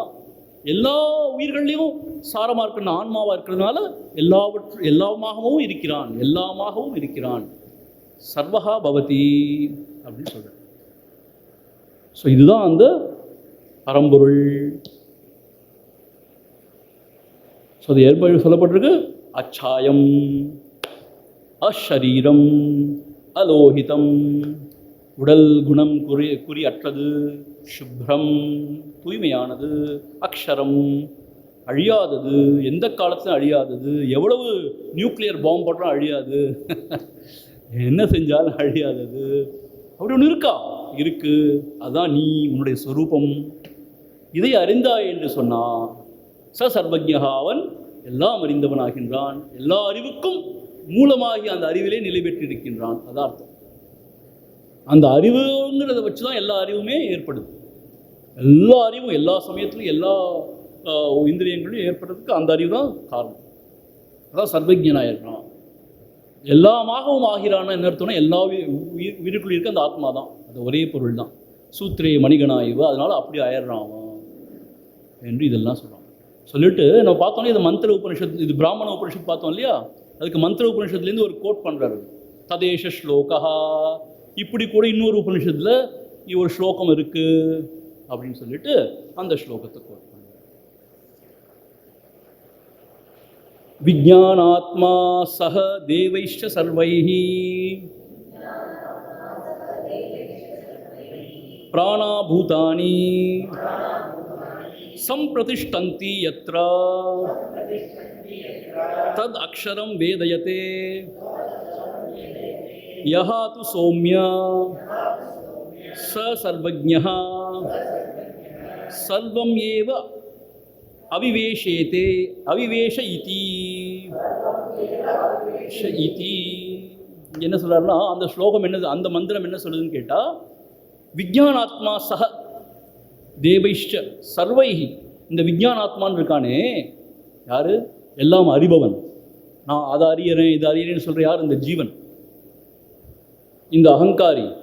அந்த விஜ்ஞானாத்மனா சக தேவைஷ்ச. இங்கே தேவன் சொல்கிறது யாருன்னா இந்திரியங்கள். இந்திரியங்கள் எல்லாவற்றையும் ஒளிர்விக்கிறதுனால அது இந்திரியம்னு அதை தேவன் சொல்கிறாங்க. சக தேவைஷ்ச எல்லா இந்திரியங்களோடும், பிராணா இந்த பிராணன், பூதானி பஞ்சபூதம் இவையெல்லாம் எற்ற சம்பிரதிஷ்டந்தி எங்கே நிலை பெற்றிருக்கிறதோ, பிரதிஷ்டந்தி எங்கே நிலை பெற்றிருக்கிறதோ, தது அக்ஷரம் வேதயத்தே அந்த அக்ஷர பொருளை எவன் அறிகிறானோ, யஹாத்து சோமிய, அதே சோமியங்கிற வார்த்தை அதில் வந்திருக்கு பாருங்க அந்த மந்திரத்துலையும். ஓ சோமிய அப்படிங்கிற மாதிரி இங்கே சொல்லப்படும். அதே பொருள் தான். ஆனால் என்ன இங்கே சொல்லப்பட்டிருக்கு, அந்த அகங்காரியானவன் எல்லா இந்திரியங்களோடும், பிராணன் பஞ்சமகா எல்லாத்தோடும் எங்கே பிரதிஷ்டை எங்கே நிலை பெற்றிருக்கிறானோ அது எது, அதுதான் அந்த அக்ஷரம் பிரம்மம். அந்த பிரம்மத்தை நீ உணர்ந்தால் ஓ சோமிய பெரிய மாணவனே, நீ சர்வஜ்ஞா, அவன் எப்படி ஆயிடுவோம், சர்வஜ்ஞனாயிரம் அர்த்தம், அனைத்தும் அறிந்தவன் அர்த்தம், எல்லா அறிவுக்கும் மூலமாகிய அந்த பேரறிவிலே நிலை பெற்றவனாகவும், எல்லாருடைய இதே குகைக்குள்ள ஆன்மாவாக இருக்கிறதுனால எல்லாமாகவும் அவன் ஆகிவிடுகின்றான். அப்படி இன்னொரு மந்திரத்தில் கூட சொல்லியிருக்கு அப்படின்னு சொல்றார். ஸோ இந்த 4th chapter is very exhaustive. இப்போ பாருங்க, இந்த 4th chapter என்ன ஆயிடுச்சுன்னு கேட்டால், அவஸ்தாத்திரை விசாரத்தை ஃபுல்லாக எடுத்து கொண்டு வந்துட்டார். அதாவது விழிப்பு நிலை மாத்திரம் இல்லைப்பா, கனவு நிலை, ஆழ்ந்த உறக்க நிலை இருக்கு. ஸோ கனவு நிலை எத்தகையது, அங்கே மனம்தான் இருக்கு, எல்லாத்தையும் விரிக்குது, அப்படியே எல்லாத்தையும் பார்க்குது. அப்புறம் அதுவே ஒடுங்கிடுது, அந்த பேரொழியில் ஒடுங்கிடுது, எதையும் பார்க்காம எதையும் அனுபவிக்காம, அப்போ சுகம் உண்டாகுது. ஏன் ஆழ்ந்த நிதிரையில், அந்த நிதிரையில் எல்லா இந்திரியங்களும் மனம் எல்லாமே ஒடுங்கிடுது. அப்புறம் திருப்பி அந்த பறவை வந்து கூட்டிலேருந்து வெளில வர்ற மாதிரி திரும்பி வந்து இந்த ஜீவன் எல்லாம் செய்கிறான். இப்படிப்பட்ட ஜீவன் இந்த இந்திரியங்களோடையும் மனசோடையும் தொடர்பு கொண்டு தான் என்ன சொல்கிறோம், நான் பார்ப்பவன், கேட்பவன், சிந்திப்பவன், அனுபவிப்பவன், செய்பவன், இதெல்லாம் கொக்கரிக்கிறான். ஆனால் அவனுமே கூட எங்கே இருக்கான், கடைசியில் எங்கே நிலை பெற்றிருக்கான்னா அந்த ஆத்மாவில் தான் நிலை பெற்றிருக்கான். அந்த ஆத்மா எப்படிப்பட்டது, தேகங்களுக்கெல்லாம் அப்பாற்பட்டது, குணம் குறி அற்றது, ரொம்ப பரிசுத்தமானது, அழியாதது. அது நீயாக இருக்கிறாய். அதை எவன் ஒருவன் உணர்கின்றானோ அவன் அந்த உயர்ந்த தன்மையையும், சர்வஜ்ஞா எல்லாம் அறிந்தவனாகவும், சார்வாத்மிய பாவம்னு சொல்லுவாங்க. என்னத்தோ எல்லா உயிர்களையும் தான் இருக்கிறத அறிந்தவன், தனக்குள்ளே எல்லாவற்றும் தன்னையும் எவன் பார்க்கின்றான் அவன் தான் உண்மையான அறிஞன், அவன் தான் உண்மையான ஞானி. அப்படிப்பட்ட நிலையை அவன் எய்து விடுகின்றான். So it's a very complete ஒரு எக்ஸ்பொசிஷன் ஆன் ஆத்ம வித்யா. ஆனால் என்ன விஷயம்னு கேட்டால், சரியான அளவில் பக்குவப்படாத மனதுக்கு இது புரியாது, இது விளங்காது. எடுத்தெடுப்பில் இது மாதிரி உயர்ந்த விஷயத்தை சொல்லும்போது we can't grasp the truth, என்ன சொல்கிறார் ஒன்றுமே புரியலையே அப்படின்னு. அப்போது அந்த மனபுத்தியை வந்து சரியாக பக்குவப்படுத்தணும், செம்மைப்படுத்தணும். அதுக்கு உபாசனைகள் தான் ரொம்ப முக்கியம்னு சொல்கிறாங்க. உபாசனை வழிபாடு நம்ம இப்போ சொல்கிறோம் இல்லையா, அதான் அந்த காலத்து உபாசனைனாங்க. ஆசனம், ஆசனம்னா உட்கார்றது, உப்பானா அருகாமையில், பகவானுக்கு அருகாமையில் உட்கார்ந்து நடத்தும். அவன் நினைக்கிறது, அவனுடைய புகழை பாடுறது, இதெல்லாம் தான் உபாசனை. அப்புறம் ஜபம், அவனோட மந்திரம், அவன் நாமத்தை சொல்கிறது, அவனையே சிந்திப்பது, அவனுடைய லீலா வினோதங்கள், இதுதான் உபாசனை. ஆக்சுவலாக என்ன ஆகும், மனசு தூய்மை அடையும். என்னது, மற்ற கசடெல்லாம் போய் நீங்கி தூய்மை அடையும். அது மாத்திரம் ஒரு நிலைப்படும். It become very one point. சித்த ஏகாகிரதம் ரொம்ப ரொம்ப அரிதான விஷயம். அது வந்த பிறகுதான் அந்த மாதிரி ஒரு சூட்சமான தூய்மையான மனதை கொண்டு, புத்தியை கொண்டு சாஸ்திரத்தை படித்தாதான் எல்லாம் விளங்கும். அதுதான் உபாசனை ரொம்ப முக்கியம். இந்த அறிஞர்களுக்கெல்லாம் ஏன் இது விளங்க மாட்டேங்குது, அவங்க இந்த உபாசனையை பற்றி கை கொள்றதில்லை. நான் புத்திசாலி, எனக்கு எல்லாம் தெரியும், ஏன்னா எல்லாம் புரிஞ்சுக்க முடியும்னு போகிறான். ஆனால் இது புத்திக்கு அப்பாற்பட்ட விஷயம். அகங்காரம் தான் அதிகமாகுது அவனுக்கு ஒழிய அவனுக்கு உண்மை விளங்க மாட்டேங்குது. ஏன்னா அவன் இன்னும் பக்குவப்படலாம். இன் டெக்னிக்கல் டேர்ம்ஸ் அவன் இன்னும் பக்குவப்படலை. அவன் பக்குவப்படணும்னா என்ன செய்யணும், இது விளங்கலைன்னா என்ன செய்யணும் கேட்டால் உபாசனைகளில் ஈடுபடணும். வேத காலத்தில் உபாசனை வந்து இப்போ உள்ள உபாசனை மாதிரி கிடையாது. அதாவது இப்போ வந்து வேதவியாசருக்கு அப்புறம்தான் இந்த மாதிரி புராணங்களில் சொல்கிற இந்த மூர்த்தங்கள்லாம் வந்துச்சு. ராமர், கிருஷ்ணர், சிவன், பார்வதி, இந்த குடும்பமாக சொல்கிறோம் இல்லையா, அதெல்லாம் புராண காலத்துக்கு அப்புறம் தான். அதுக்கு முன்னால் இல்லையா சுவாமின்னு கேட்டால் இருக்கா இல்லையான்னு கேள்வி கிடையாது, அதை பற்றி பேசப்படலை. உபனிஷத்தில் எங்கேயாவது நீங்கள் சிவனோ பெருமாளோ அதை பற்றிலாம் இங்கே பேசியிருக்கான்னு பார்த்தா கிடையாது. சிவம்னு எப்படி பேசுவாங்கன்னா மங்களகரமான பொருள் அப்படி சொல்லுவாங்க. நாராயணன்ற வார்த்தை வருது, ஆனால் எல்லாவற்றும் நிறைந்திருப்போன்ற மாதிரிலாம் அர்த்தத்தில் சொல்கிறாங்க. அது அவர் ஒரு பர்சனாலிட்டியை எங்கேயுமே அதை இது பண்ணல. அங்கே என்னத்தை அவங்க வழிபட்டாங்க? இந்திர தேவதைகளை வழிபட்டாங்க. அக்னி தேவதன், சூரியன், சந்திரன், இப்படி தான் வழிபட்டதை பார்க்குறோம் நம்ம. ஸோ உபாசனையும் அப்படி தான் இருந்துச்சு அங்கே. அதுலேயே ரொம்ப சிரேஷ்டமான உபாசனை என்னென்னா ஓம். அது இருந்தது, வேத காலத்துலேருந்தே இருக்கு. ஸோ இந்த பிரஷ்னோபனிஷத்தில் அந்த ஓம் பற்றின உபாசனையை பற்றி ரொம்ப அருமையாக அடுத்த சாப்டர் சொல்லப்படும்.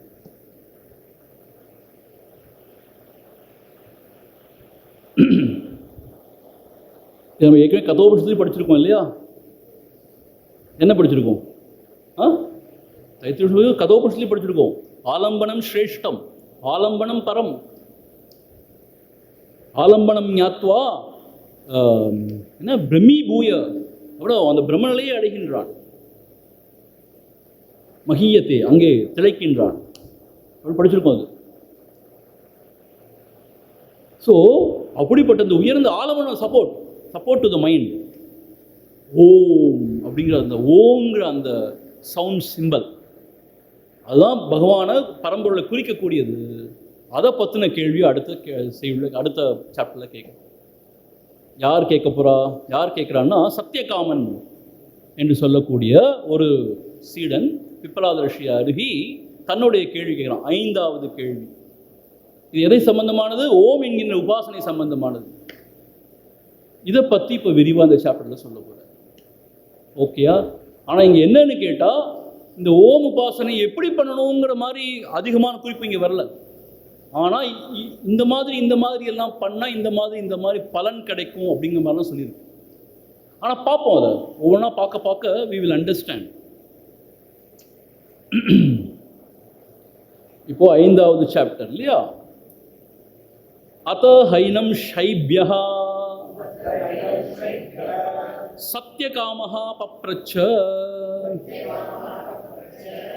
சஹ யோஹ வை தத் பகவன் மனுஷ்யேஷு பிராயானாந்தம் ஓம்காரம் அபித்யாயாயித கதமம் வாவ சஹ தேன லோகம் ஜயதி இதி. அத்தன்னா பிறகு அந்த 4வது அந்த சீடன் கேட்டு முடித்த பிறகு அதுக்கு பதில் தான் சொல்லி முடித்த பிறகு ஷைப்யா ஏனம்னு சொன்னால் இப்படிப்பட்ட இந்த பிப்பலாத மகர்ஷி அணுகி ஷைப்யா சத்தியகாமஹா, அதாவது சிபி என்பவனுடைய புதல்வன், அதான் ஷைப்யஹான்னு அவனுக்கு பேர். இப்போ நம்ம இனிஷியல் போடுறோம் இல்லையா? அது மாதிரி அந்த காலத்தில் ஷைப்யஹானா சிபி என்பவனுடைய புத்திரன் அப்படின்னு தெரிஞ்சிடும். சத்தியகாமன் என்று சொல்லக்கூடியவன் பப்ரச்ச கேள்வியை கேட்குறான். யார்கிட்ட? பிப்பலாத மகர்ஷி. என்ன கேட்குறான்?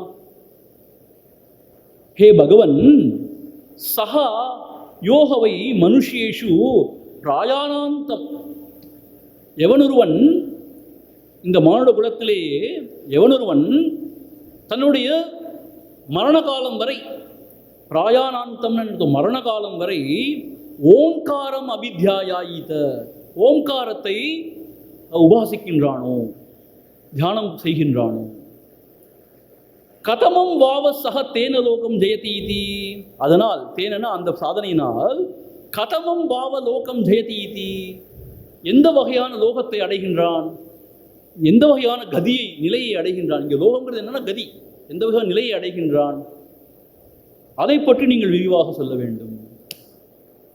ஏன்னா நம்முடைய வேத காலத்திலிருந்தே இந்த ஓம்கார உபாசனை எல்லா இடத்துலையும் சொல்லப்பட்டிருக்கு.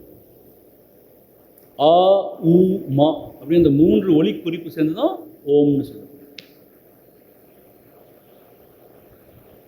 அதுக்குள்ளே எல்லாமே ஒடுக்குங்கிறாங்க, எல்லா ஒளியுமே ஒடுக்குங்கிறாங்க. அதை பற்றின பெரிய எக்ஸ்பொசிஷனே இருக்குது, பெரிய டிஸ்கஷனே இருக்குது.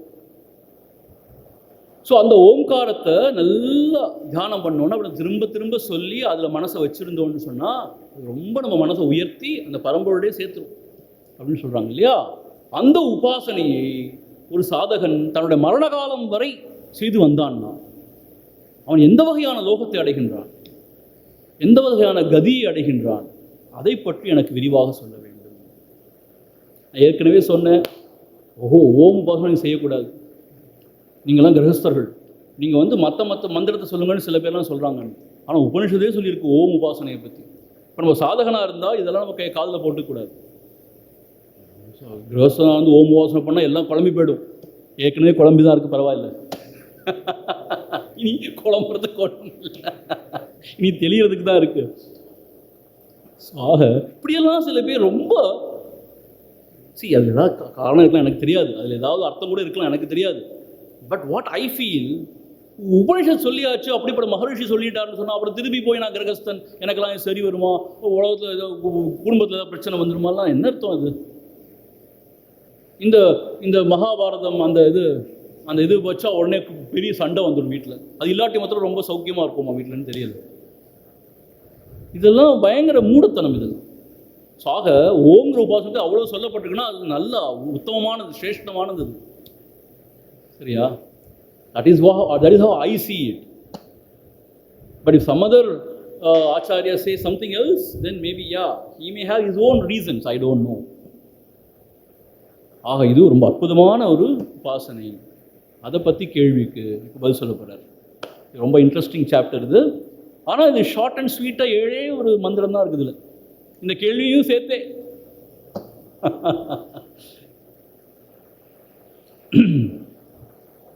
தஸ்மை சஹோவாச்ச ஏதத்வை சத்யகாமா பரம் ச அபரம் ச பிரம்ம யத் ஓங்காரஹ தஸ்மாத் வித்வான் ஏதேனைவ ஆயதனேன ஏகதரம் அன்வேதி. தஸ்மை அப்படி கேள்வி கேட்ட அந்த சீடனை பார்த்து சஹா உவாச்ச பிப்பலாத மகரிஷி இப்படி சொல்றார். என்ன சொல்றார்? சத்யகாமா, ஓ சத்யகாமா, அருமையான கேள்வி கேட்டப்பா. ஏதத் வை பரம் ச அபரம் ச பிரம்ம யத் ஓங்காரஹ, நீ கேட்டிய இந்த ஓங்காரத்தை பற்றி, அது பரம் அபரம் அப்புறம் என்ன அர்த்தம்? கண்டிஷன்ட் அண்ட் அன்கண்டிஷன்ட், ஒரு வரையறைக்கு உட்பட்ட வரையறைக்கே உட்படாத அந்த பிரம்மத்தை குறிக்கக்கூடியதுப்பா அது. என்ன அர்த்தம்? 2 இருக்கா சுவாமிஜின்னா, ஆஸ் இஃப் வரையறைக்கு உட்பட்டது என்னது? நம்ம கண்ணால் காணக்கூடிய இந்த உலகம் எல்லாம், வேக்கிங் ட்ரீம், இதெல்லாம் வரையறைக்கு உட்படாதுன்னு என்ன அர்த்தம் அப்படின்னு கேட்டால், இந்த டிரான்சென்டென்டல், இந்த இந்திரியங்களுக்கும் மனதுக்கும் அப்பாற்பட்ட ஒரு விஷயம் சொல்கிறோம் இல்லையா, இரண்டுத்தையுமே இந்த ஓம் குறிக்குதுப்பா. இதை மற்ற உபனிஷத்துகள்லையும் மோண்டுக்கு காரிகாலில் இதை பற்றி ரொம்ப பிரமாதமாக பேசியிருக்காங்க. அப்படிங்கிறது விழிப்பு நிலையை குறிக்கிறது. நம்ம 3 நிலையை பார்த்தோம் இல்லையா போன செய்யுள்ள, அதனுடைய ஒரு சாராம்சமாக தான் இந்த ஓமே சொல்லப்படுது.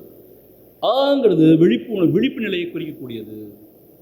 ஊ அப்படிங்கிற அந்த அக்ஷரம் ஊ அப்படிங்கிறது கனவு நிலையை குறிக்கக்கூடியது. மா அப்படிங்கிறது ஆழ்ந்த நித்திரையை குறிக்கக்கூடியது. அப்புறம் அமாத்திர ஓம் சொல்லுவாங்க, ஒரு சைலன்ஸ் தட் ஃபாலோஸ். ஒரு ஓம் சொல்லி இன்னொரு ஓம் சொல்லணும்னா நடுவில் ஒரு இடைவெளி இருக்கு இல்லையா, அது அமாத்திரம் சொல்லுவாங்க. மாத்திரைகள் அற்றன்னு எடுத்தோம், சைலன்ஸ். அது அந்த பரபிரம்மத்தை குறிக்கக்கூடியது. ஸோ ஆக இந்த அ உ மா, அப்புறம் அதில் ஒரு சைலன்ஸ், இதுதான் ஓம். இந்த அமாத்திரத்தோடு சேர்ந்தது தான் ஓம். ஸோ ஆக இந்த ஓம்ங்கிறது சாதாரண விஷயம் இல்லைப்பா. அதில் அ ஊமா இருக்கே, அந்த அ ஊ மாங்கிறது கண்டிஷன்டு பிரம்மன்னு சொல்லக்கூடிய இந்த வேக்கிங் ட்ரீம் அண்ட் டீப் ஸ்லீப்பில் உள்ள அந்த பொருளை குறிக்கக்கூடியது. அந்த அமாத்திரைன்னு சொல்லக்கூடியது அதை கடந்த அந்த பரம்பொருளை, அன்கண்டிஷன் பரம் பிரம்ம, அபரம் பரம். திரும்ப திரும்ப பார்த்துருக்கோம் முண்டகோபனிஷத்துலேருந்து. ஸோ பராவித்யா அபராவித்யான்னு பார்த்தோம். அதே மாதிரி இங்கே பரம்பிரம்ம அபரபிரம்மன்னு சொல்கிறாங்க. கண்டிஷன்ட் அன்கண்டிஷன், ஃபைனைட் அண்ட் இன்ஃபைனைட், அப்படிப்பட்ட அந்த பரபிரம்மத்தை அது குறிக்குதுப்பா அப்படின்னு சொல்ல. தஸ்மாத் வித்வான் ஏதேனைவ ஆயத்தனேன ஏகதரம் அன்வேதி. ஆகவே தஸ்மாத் வித்வான், இந்த அறிஞன் இருக்கானே, இந்த எல்லாவற்றையும் அறிந்த இந்த சாதகன் இந்த இந்த சிரேஷ்டமான இந்த வித்வான் ஆயத்தனேன இந்த வழிமுறையை கையாண்டு, என்ன இந்த ஓங்கார உபாசனையை கையாண்டு எப்படி செய்கிறானோ அதை பொறுத்து இந்த இரண்டில் ஏதோ ஒரு பிரம்மத்தை அடைகின்றான்.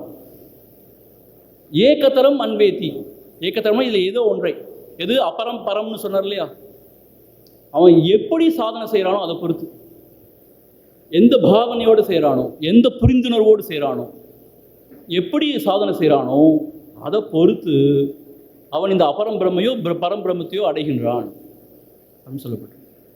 என்ன சுவாமிஜி, ஓம்னா ஓம் தானே, அது உபாசனைன்னா அதுலேயே பல வகையான உபாசனை இருக்கா, பல வழிமுறை இருக்கான்னு. ஆமாம், அதை பற்றி தான் இப்போ சொல்ல போகிறேன். ஸோ ஆக இந்த ஓம்ங்கிற பரம்பொருள் குறித்த இந்த சப்தமானது ரொம்ப புனிதமான சப்தமானது. அபர பிரம்மன் சொல்லக்கூடிய வரையறைக்கு உட்பட்ட, நம்ம புலன்களுக்கு உட்பட்ட இந்த விவகாரத்தையும் குறிக்குது, அந்த பிரம்மத்தையும் குறிக்குது.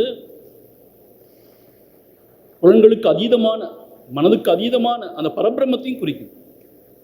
அந்த ஓம்கார உபாசனை எப்படி செய்கிறானோ, எந்த வழிமுறையை பின்பற்றி செய்கிறானோ, எந்த பாவனையோடு கை கொள்கிறானோ, எந்த புரிந்துணர்வோடு கை கொள்கிறானோ அதை பொறுத்து அவன் அபர பிரம்மத்தையோ பரபிரம்மத்தையோ அடைகின்றான்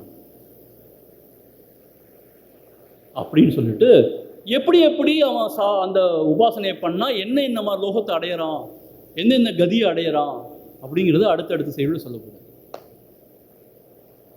வெரி இன்ட்ரெஸ்டிங். ஆனால் இப்படியெல்லாம் விஷயம் இருக்கான்னு நம்ம ரொம்ப ஆச்சரியப்படுற அளவுக்கு இங்கே சூட்சமாக இந்த ஓங்காரத்தை பற்றி சொல்கிறாருங்க. பார்ப்போம்.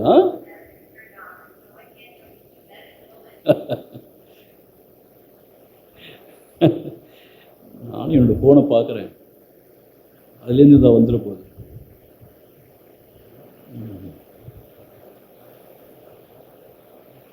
சஹா யத் ஏகம், வெயிட் சஹா யதி ஏகமாத்திரம் அபித்யாயாயீத சஹா தேனைவ சம்வேதித தூர்ணமேவ ஜகத்யாம் அபிசம்பத்யதே தம்ருச்சோ மனுஷ்யலோகம் உபநயந்தே சஹா தத்ர தபசா பிரம்மச்சர்யேன ஸ்ரத்தயா சம்பன்னோ மகிமானம் அனுபவதி. சஹா எவனொருவன் யதி ஏகமாத்திரம் அபித்யாயாயீத, அந்த ஆங்கிறது எதை குறிக்கிறது, வேக்கிங் ஸ்டேட்டை தான் குறிக்கிறது இல்லையா. ஆக இப்போ என்ன செய்கிறான், ஏக மாத்திரம், அந்த ஒரே ஒரு மாத்திரை, ஆங்கிற மாத்திரை, அதை மாத்திரம் தான் அபித்யாயாயீத அவன் தியானம் பண்ணுறான். சஹா தேனைவ சம்வேதிதா, இங்கே சம்வேதித்தகானா என்லைட்டன்ட்னு கொடுத்துருக்கு, அந்த என்லைட்மெண்ட் கிடையாது இது. அப்படி தியானம் பண்ணுறதுனால அவனோட புத்தி ஓரளவு தெளிவடைகிறது, அதுதான் இங்கே சம்வேதித்தகான்னு கொடுத்துருக்கீங்க. சரியா. தூர்ணமேவ, ரொம்ப அதிசீக்கிரம், ஜகத்யாம் அபிசம்பத்யதே. இப்போ என்ன அர்த்தம், இந்த உடலை நீத்த பிறகு அவன் மீண்டும் மறுபடியும் இந்த உலகத்திற்கே வந்து சேர்கிறான். தம் ருச்சோ மனுஷலோகம் உபநயந்தே, இந்த அந்த ஒரு மாத்திரையை மாத்திரம் தியானம் பண்ணுறான் இல்லையா, அந்த தியானத்தோடைய அதிதேவதையாகிற ரிக் மந்திரம் அவனை மீண்டும் இந்த மனுஷலோகத்திற்கு கொண்டு வந்து சேர்க்கிறது. இப்போ ஆ ஊ மாங்கிறதே நம்ம என்ன பார்த்தோம், வரையறைக்கு உட்பட்ட பிரம்மனை குறிக்கிறத தான் பார்த்தோம். கண்டிஷன் பிரம்மன், அபரம் பிரம்மம் தான் பார்த்தோம். அந்த அமாத்திரன்னு சொல்லக்கூடியதான் பரம்பிரம்மம்னு பார்த்தோம். இப்போ இவன் என்ன செய்கிறான்னா ஓம் தான் சொல்கிறான், ஆனால் அவனோட சிந்தனையெல்லாம் அதில் இருக்குது, ஆங்கிற அந்த ஒரு மாத்திரையிலே இருக்குது, அந்த ஒரு ஒளிக்குறிப்பிலேயே இருக்கான். அதை தான் அவன் பிரதானமாக தியானம் பண்ணுறான். அப்படி தியானம் பண்ணான்னா அவனோட புத்தியும் தெளிகிறது தான், இல்லைன்னு சொல்ல முடியாது. அவன் கடைசி வரைக்கும் தியானம் பண்ண என்னன்னு கேட்டான் இல்லையா? அவன் இறந்த பிறகு மீண்டும் இந்த பூலோகத்துக்கே வந்துடுறான். இவ்வளோதும் எந்த டயத்தையும் வேஸ்ட் பண்ணாமல் மறுபடியும் இங்கே வந்துடுறான். சில சமயம் நம்ம வேறு லோகத்துக்கு கூட போயிடலாம் இல்லையா? பேயா பிசாசா கூட அலையலாம் இல்லையா? அப்படிலாம் இல்லாமல் உடனே வந்துடுறான். இந்த சாதனையோடைய இந்த ஒரு மந்திரத்தை தியானம் பண்ணுற அந்த சாதனையோட அதிதேவதையாக இந்த ரிக்குங்கிற அந்த மந்திரம் இவனை வழிநடத்தி கொண்டு வந்து சேர்க்கிறதுன்னு சொல்கிறார். அதான் அதிதேவதையாக சொல்கிறார். அந்த ரிக் மந்திரத்தை அதிதேவதையாக சொல்கிறார். அது இவனை கொண்டு வந்து சேர்க்கிறது. சகா தத்ர அப்படி வந்த உடனே தபசா பிரம்மச்சரியேன ஸ்ரத்தையா சம்பன்னஹா மகிமானம் அனுபவதி. அவன் எப்படி வரான்? வந்த உடனேயே சின்ன வயசுலேருந்தே அவனுக்கு இந்த நல்ல இயல்புகள்லாம் புரிஞ்சிடுது. அவனுக்கு அதீதமாக குழம்பத்தில் ஈடுபடுறதில்லை. ஓரளவுக்கு எல்லாத்தையும் தன் வசத்தில் வச்சிருக்கிறதுக்கான முயற்சியில் ஈடுபடுறான். தபஸ் பிரம்மச்சரியத்தை ஃபாலோ பண்ணுறான். ஸ்ரத்தாவான இருக்கான். ஆக அப்படி மிக விரைவாகவே இந்த பூலோகத்துக்கு வந்து மீண்டும் சாதனைகளை தொடங்குகிறான். நம்ம முதல்ல சொன்னார் இல்லையா? தபசா பிரம்மச்சரியன்னு ஸ்ரத்தையான்னு முதல்ல சொன்னார். ஞாபகம் இருக்கா உங்களுக்கு? எப்பயோ கேட்ட மாதிரி இருக்கா? ஃபஸ்ட்டு சாப்டரில் சொன்னார் அவர். முதல்ல வந்து 1 வருஷம் இங்கே இருந்து இந்த 3 கைக்கொள்ளுன்னு சொன்னார் இல்லையா? அப்புறம் தான் நீ கேள்வி கேட்கலாம்னு சொன்னார். தபசா பிரம்மச்சரியன்னு ஸ்ரத்தையா இந்த குவாலிட்டிஸோட சம்பன்னகா அதோடு கூடி மகிமானம் அனுபவத்தி பெருமையை அடைகின்றான். என்ன ஆகுது? அவன் அங்கே இங்கே போகாமல் நேரடியாக திருப்பி இந்த பூலோகத்துக்கு வரான். இதுதான் கர்ம பூமிங்கிறாங்க. இங்கே வந்து தான் சாதனை பழக முடியுங்கிறாங்க. ஆக்சுவலாக தேவலோகத்தில் போனால் கூட அங்கே ஒரே போகந்தான். பித்ருலோகத்தில் போனால் கூட அங்கேயும் கிடையாதுன்னு சொன்னோம் இல்லையா? பிரம்மலோகத்துக்கு மட்டும் எக்ஸம்ஷன், அது கிரமமுக்தின்னு சொன்னாங்க. அதை பற்றி சொல்ல போகிறார். ஸோ இவன் என்ன செய்கிறான்னு கேட்டால் இந்த மாத்திரம் தியானிக்கிறதுனால, ஆங்கிற அந்த மாத்திரையை மாத்திரம் தியானம் பண்ணுறதுனால அந்த மந்திரத்தோடைய அதிதேவதையாகிய ரிக் அப்படிங்கிற அந்த தேவதை இவனை மீண்டும் இந்த பூலோகத்துக்கே வந்து சேர்க்கிறது. ஆனால் என்ன வித்தியாசம் இப்போன்னு கேட்டால், அவன் சாதனை பண்ண ஓம்காரத்தை வந்து உபாசனை பண்ணதுனால அவனுக்கு அதிவிரைவிலேயே அவன் என்ன செய்யறான்? இங்கே வந்துடுறான். சிறு வயதிலேருந்தே அவனுக்கு இந்த மாதிரி நல்ல இயல்புகள்லாம் பொருந்திடுது. தபஸ் பிரம்மச்சரியம் ஸ்ரத்தாலாம் வந்துடுது. அதிலிருந்து தன்னுடைய சாதனைகளை அவன் தொடங்கி அவன் உயர்ந்த நிலையை அடைகின்றான். ஆனால் அவன் மாத்திரம் செஞ்சதுனால அவன் பரபிரமத்தை அடைச்சலான்னு சொல்லிடல. திரும்பி இங்கே வந்து அதே மாதிரி தொடர்கிறான். இந்த ஆன்மீக வாழ்க்கையிலேயே தொடர்கிறான். புலன் கட்டுப்பாட்டோட பிரம்மச்சரியத்தோட தபஸ் ஸ்ரத்தாவோட இதை தொடர்கிறான் அப்படின்னு சொல்லப்படுது. சரி, அடுத்து இப்போ யாராவது அப்படி அந்த 2 மாத்திரையும் கவனத்தில் கொண்டு தியானம் பண்ணான், அவனுடைய கதி என்ன ஆகுது அப்படிங்கிறது அடுத்த செய்தியில் சொல்றார். அத யதி த்விமாத்ரேன மனசி சம்பத்யதே சஹா அந்தரிக்ஷம் யஜுபிஹி உன்னீயதே சோமலோகம் சோமலோகே விபூதிம் அனுபூய புனராவர்த்ததே. ரொம்ப கிளியராக சொல்லப்பட்டிருக்கு. யதா அதி ஒருவேளை, எதினா ஒருவேளை, த்விமாத்திரேன 2 மாத்திரை ஊங்கிற 2 மாத்திரையை எவன் தியானிக்கின்றான், அதை பிரதானமாக மனசில் வச்சு தியானம் பண்ணுறான், இந்த உபாசனையை கைக்கொள்கிறான். அவனும் ஓம் தான் சொல்கிறான். ஊன்னு சொல்லி நிப்பாட்டி இல்லை, அவன் தூங்கிட்டே இருக்கான். ஆவு சொல்கிறான்ல இல்லை, அவன் ஓம் தான் சொல்கிறான். ஆனால் அவனுடைய கவனம்லாம் இல்லை, என்ன இது இருக்குது, ஊங்கிறதுலாம் இருக்குது. அவனுக்கு யாரோ அப்படி சொல்லி கொடுத்துருக்காங்க. அப்படி செஞ்சானே அந்த லோகத்துக்கு போகலான்னு சொல்லி ஊ தான் சொல்லி கொடுத்துருக்கான். அவனுக்கு அவன் கண்டுக்கிறதே இல்லை. அவன் அப்படி சாதனை பண்ணா ஊங்கிற 2 மாத்திரையை மாத்திரம் கவனத்தில் கொண்டு சாதனை பண்ணான்னா மனசி சம்பத்தியதே. என்னர்த்தம்? அவன் தன்னுடைய மனம்ங்கிற தத்துவத்தோடு ஒன்றாயிடுறான். மனதுக்கு அதிபதி யாரு? சந்திரன். ஸோ ஆக அவன் சோமலோகத்தை அடைகின்றான், சந்திரலோகத்தை அடைகின்றான். யார் கூட்டி சொல்கிறா? அந்தரிக்ஷம்னா வானத்தில் இருக்கிற ஸ்கை, வானத்தில் இருக்கிற சோமலோகம், சோமலோகத்தை அடைகின்றான். சோமலோகம் சந்திரலோகம். அதை தாண்டி தான் பித்ருலோகம் இருக்குன்னு நம்ம பார்த்தோம் நம்ம ஞாபகம் தானே. இதெல்லாம் பார்த்தோம் நம்ம. எப்போ பார்த்தோம்? ஃபஸ்ட்டு சாப்டரில் பார்த்தோம். அந்த தட்சிணாயனம் உத்தராயணம் பார்த்தோம் நம்ம. ஆமாம், அதில் பார்த்தோம். என்ன சுவாமிஜி, அது எப்பயோ இல்லை பார்த்தோம், போன மாதம் தான்ப்பா பார்த்தோம். அதை யார் கொண்டு போகிறா?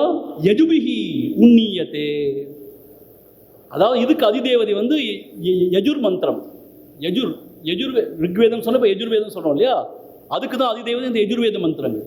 அந்த தேவதை, யஜுர்வேத தேவதை அவனை அந்த வானத்திலே இருக்கக்கூடிய சோமலோகத்திற்கு, சோமலோகம்னா சந்திரலோகத்திற்கு இட்டு செல்கிறார்.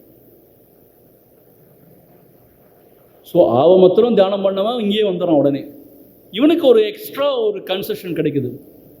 Visa to Somalokam, a trip to Somalokam. அங்கே என்னென்னா பித்ருக்கள்லாம் இருப்பாங்க, அதுக்கு தாண்டி அவங்களோட மூதாதையர்கள்லாம் அவங்களோட ஒன்றி கூடி குழாவி அதெல்லாம் இருந்து அங்கே இன்பங்கள்லாம் அனுபவிச்சு அங்கேயும் இன்பம் அனுபவிக்கலாங்க. சோமலோகே விபூதியும் அனுபவிய, விபூதின்னு என்ன அர்த்தம், அருமையான சில இன்பங்கள்லாம் அனுபவித்த பிறகு புனராவர்த்தத்தை மீண்டும் இங்கே தான் வரணும்.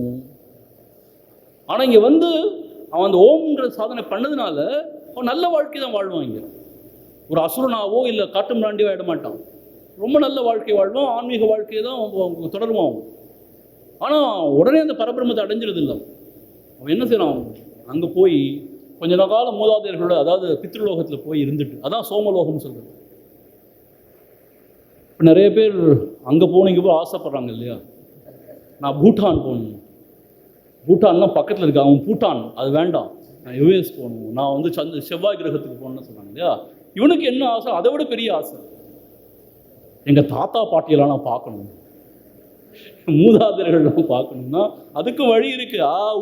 பண்ணு, இப்போ பார்க்கலாம் எல்லாரையும். தொந்தரவு தாங்க முடியாது, அங்கே போய் அவங்க நிம்மதியாக இருக்காங்க, அங்கே போய் அவங்களை கொடுமைப்படுத்தணும் திருப்பி. பித்ருலோகத்தில் போய் அங்கே இன்பத்தை அனுபவிச்சு திருப்பி இங்கே வந்துடும். அதான் விஷயம், புனராவர்த்தத்தை. ஏன்னு கேட்டால் மாங்கிறது அபர பிரம்மத்தை குறிக்கக்கூடியது தான். ஸோ அதோட பலனும் எப்படி இருக்கும், அபர பிரம்மத்துக்கு தான் திரும்பி வர வேண்டியிருக்கும். அப்படின்னா எனக்கு கண்டிஷன்டு ஒரு எக்ஸ்பீரியன்ஸ் தான் திருப்பி வர வேண்டியிருக்கும். அதுதான் விஷயம் இங்கே, புரியுதா? சரி, இப்போ இந்த 3 மாத்திரையும் அவன் தியானம் பண்ணான்னா அவனோட நிலை என்ன ஆகும், இன்னும் கொஞ்சம் பெட்டர் ஸ்டேட் அவனுக்கு கிடைக்கும். என்ன, யஹா புனரேதம் த்ரிமாத்ரேண ஓம் இத்தி ஏதேனைவ அக்ஷரேண பரம் புருஷம் அபித்யாயாயீத ச தேஜசி சூர்யே சம்பன்னஹ யதா பாதோதரஸ்த்வச்சா வினிர்முச்யத ஏவம் ஹவை ச பாப்மனா வினிர்முக்தஹ ச சாமபிஹி உன்னியதே பிரம்மலோகம் ச ஏதஸ்மாத் ஜீவகணாத் பராத் பரம் புரிஷயம் புருஷம் ஈக்ஷதே தத் ஏதௌ ஸ்லோகோ பவதஹ. எவனொருவன் புனக ஏதம் த்ரிமாத்திரேன 3 மாத்திரைகளை கொண்ட ம, ஆங்கிறது விழிப்பு நிலை, ஊங்கிறது கனவு நிலை, மாங்கிறது ஆழ்ந்த உறக்க நிலை. இதுதான் குறிக்குதுன்னு சொல்கிறாங்க இல்லையா, அதாவது சிக்னிஃபை பண்ணுன்னு சொல்கிறாங்க இல்லையா. ஸோ அப்படி இந்த 3 மாத்திரைகளையுமே எவன் ஒருவன் உபாசிக்கின்றான், அவனுடைய நிலைமை என்ன, புருஷம் அபித்தியாய பரம்புருஷம் அபித்தியாயத்தை, அதனூடாக பரம்புருஷன் தான் அவன் தியானம் பண்ணுறான். அவன் நிலைமை என்ன ஆகுதுன்னு கேட்டால், ச தேஜசி சூரிய சம்பன்னஹா, ஒளி மிகுந்த அந்த சூரியனோடு அவன் ஐக்கியமாகி விடுகிறான். நம்ம பார்த்தோம் இல்லையா, அந்த உத்தராயணம் சூரியலோகத்தை தாண்டி தான் பிரம்மலோகம் இருக்குன்னு பார்த்தோம் இல்லையா, அந்த பிரம்மலோகத்தை அடைந்து விடுகின்றான். அங்கே என்ன ஆயிடுதுன்னு கேட்டால், இங்கே ரொம்ப அழகான ஒரு உதாரணம் சொல்லப்பட்டிருக்கு. யதா, எப்படி பாதோதரஸ்துவச்சா, பாம்பானது தன்னுடைய சட்டையை நீக்கிவிட்டு வெளியே வந்துடுது இல்லையா, அதுபோல வினிர்முச்சத்தை ஏவம் ஹவைச பாப்மனா, இவன் தன்னுடைய பாபங்களையெல்லாம் களைந்து அதிலிருந்து விடுபட்டு, வினிர்முச்சத்தை எப்படி பாம்பு வந்து சட்டையிலேருந்து விடுபட்டு வெளியில் வருதோ அப்படிங்கிற உதாரணத்துக்கு கொடுத்துருக்காரு. அதுபோல தன்னுடைய பாவ மூட்டைகள்லாம் விடுபட்டு அவன் இந்த சூரியலோகத்தை அடைந்து சாமபிகி உன்னியத்தே, இங்கே இந்த உபாசனைக்கு அதிதேவதை சாம மந்திரங்கள். அவர் வந்து இந்த இந்த சூரியலோகத்திற்கு அதுக்கும் அப்பால பிரம்மலோகத்திற்கு இவன் இட்டு செல்கிறார். அந்த தேவதையை இட்டு செல்றதா சொல்றாங்க. புண்ணியத்தேன இட்டு செல்கிறார்கள். பிரம்மலோகம் சஹா ஏதஸ்மாத் ஜீவகணாத் பராத்பரம் புருஷயம் புருஷம் ஈக்ஷதே. அங்க அவன் பிரம்மாஜினா கிரியேட்டர், அங்க சத்சங்கத்திலாம் ஈடுபட்டு அவர் எப்போ வந்து அந்த பிரம்மத்தை உணர்கிறாரோ, இந்த இதெல்லாம் முடிவடையும் போது, இந்த பிரளயம்லாம் ஏற்பட்டு அந்த பிரம்மாஜியோட காலம்லாம் முடிவடையும் பொழுது அவரோடு சேர்ந்து அவனும் அந்த பரஸ்திதி அடைகிறான். இதுவே கிரமமுக்தின்னு சொல்லுவான். அப்படி அர்த்தம் ஜீவகணாத் அர்த்தம் ஹிரண்ய கர்ப்பன் அந்த பிரம்மாஜியோட ஸ்டேட் அவரோட ஐக்கியமாகி புருஷம் ஈக்ஷத்தே, கடைசியில் அந்த புருஷம் ஈக்ஷத்தே, அந்த பரமபுருஷனை அவன் அடைகின்றான் அல்லது அவனை தரிசிக்கின்றான், அவனோடு ஒன்றாகின்றான். அவன் திரும்பி வர்றதில்லைன்னு சொல்லியிருக்கீங்க. அவன் திரும்பி வர்றதில்லை பூலோகத்தில். இந்த பிரம்மலோகத்தில் எல்லாமே சத்துவங்கிறாங்க. அங்கே உள்ள மனிதர்களுக்கு கெட்ட எண்ணங்களே கிடையாது, பற்று பாசங்கள்லாம் கிடையாது, எல்லாம் பகவான் சிந்தனை தான். அங்கே தபஸ் தான். அங்கே அப்படி ஒரு உன்னதமான லோகம். அதில் பிரம்மாஜி வகுப்படுப்பார். 4 தலைகளோட 4 வாயால் பேசினா எப்படி இருக்கும்? அது ஒரு வாயால் தான் பேசுவது சமயம் நினைக்கிறேன் நான். ஸோ அப்புறம் அங்கே தியானம்லாம் பண்ணி அவன் அந்த உயர்ந்த ஸ்திதி அடைஞ்சிடலாம். அவன் எப்போ அடையிறான்னு கேட்டால், அந்த பிரம்மா எப்போ லிபரேட் ஆகிறாரோ அவரோட சேர்ந்து அங்கே உள்ள எல்லாரும் லிபரேட் ஆகிடுறாங்க. இதுக்கு பேர் கிரமமுக்தின்னு சொல்லப்படுது, இன் ஸ்டேஜஸ். ஸோ என்னதான் நீங்கள் வந்து ஆவுமாவே பண்ணால் கூட அந்த பரபிரம்மத்தை டைரெக்டாக நீங்கள் அனுபவிக்கிறது இல்லை. கிரமம்னு என்ன அர்த்தம்? அங்கே பிரம்மலோகத்தில் போய் அங்கே பிரம்மாஜியோட சத்சங்கத்தை ஈடுபட்டு அங்கே தியானம்லாம் பண்ணி அங்கே பரமபுருஷனை தியானித்து அப்புறம் அவனோட ஒன்றாடும். ஆனால் திரும்பி வர்றதில்லை, திருப்பி வந்து இங்கே உழல்றதில்லை. இதை குறிக்கக்கூடிய ஒரு ஸ்லோகம் இருக்குது அப்படின்னு சொல்கிறார்.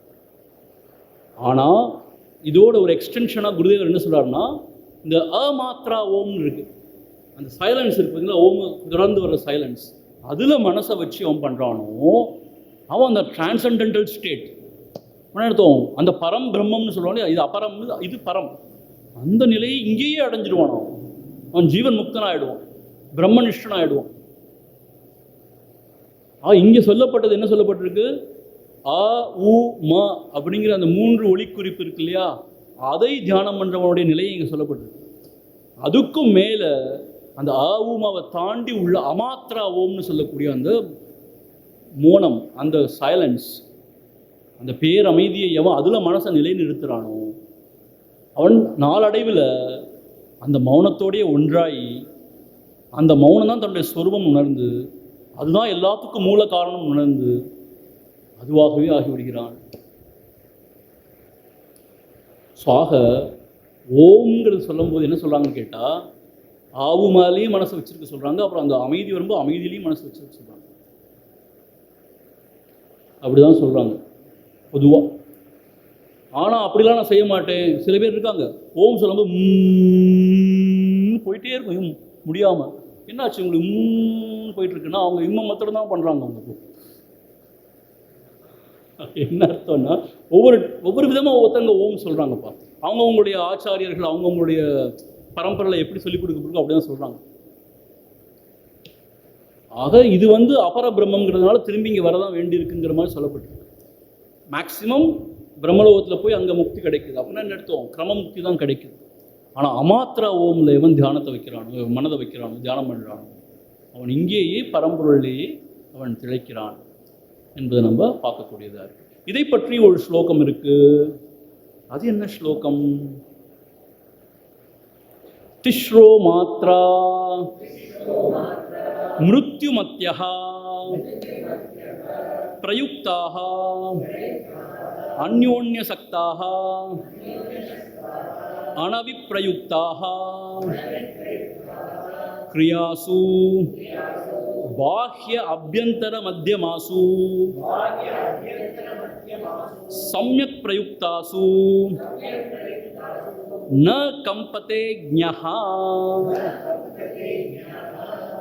இந்த மந்திரம் என்ன சொல்லுதுன்னு கேட்டால், ஒரு மந்திரத்தை கோட் பண்ணுறான்னு சொன்னேன் இல்லையா, என்ன இந்த மந்திரம் என்ன சொல்லுதுன்னு கேட்டால், திஸ்ரோ மாத்ரா, இந்த 3 மாத்திரை இருக்குது பார்த்தீங்களா, ஆ ஊமா, மிருத்யுமத்தியா. என்ன அர்த்தம்? மிருத்யுன்னு அர்த்தம் அழிந்து போகக்கூடிய இந்த அபர விஷயத்தை குறிக்கிறது தான் அது. பர விஷயத்தை, அழியாத அந்த பரபிரம்மத்தை குறிக்கிறது இல்லை. மிருத்யுமத்தியகான்னா it indicates the mortal finite experiences தான். அந்த வேர்ல்டு தான் அது குறிக்குது. ஸோ அதனால தனித்தனியாக அதை அப்படி நம்ம தியானம் பண்ணக்கூடாது. ஆவை மாத்திரம் தியானம் பண்ணுறேன், ஆவுவை மாத்திரம் தியானம் பண்ணுறேன், அப்படி இல்லாமல் அந்யோன்ய சக்தாகா, இந்த 3ஐயுமே சேர்த்து சொன்னான். அந்யோன்ய சக்தாகனா அப்படியே சீம்லெஸ்லி ரொம்ப ஸ்மூத்தாக அந்த 3ஐயுமே சேர்த்து சொல்லி அப்படி தியானம் பண்ணோன்னு சொன்னால் அனவிப்பிரயுக்தாக, அது முறைகேடானது அல்ல. இங்கே என்ன சொல்கிறாருன்னா குருதேவர், அதுதான் உத்தமம்னு சொல்லலை இங்கே. இட்ஸ் நாட் பேட் அப்படின்னு சொல்கிற மாதிரி, அது தவறு இல்லை, அது ஒன்றும் தோஷம் இல்லை அப்படின்னு சொல்கிற மாதிரி. ஏன் இப்படி தோஷம் இல்லைன்னு சொல்லி கேட்டால், சம்யக் பிரயுக்தாசு, அது சரியான முறையில் அதை பிரயோகம் பண்ணான்னா, அது எப்படி பிரயோகம் பண்ணுறதுன்னு கேட்டால், இந்த 3 மாத்திரையிலையும் வச்சுருந்து அமாத்திரையிலையும் மனசை வைக்கிறது தான் சரியான முறையில் பிரயோகம் பண்ணுறது. அப்படி பண்ணான்னு சொன்னால் பாஹ்ய அபியந்தர மத்தியமாசு ந கம்பத்தேஜ்யா. இங்கே பாஹ்ய மத்திய அபியந்தராசு என்ன சொல்கிறாங்கன்னா, இந்த விழிப்பு நிலையை பாஹ்யம்னு சொல்கிறாங்க. எப்பயும் பாஹ்ய பிரதானமாக இருக்குது. ஆழ்ந்த நித்திரையை அந்தரம்னு சொல்கிறாங்க. இந்த 2க்கும் இடைப்பட்டது மிடில், அதை இந்த கனவு நிலையாக சொல்கிறாங்க.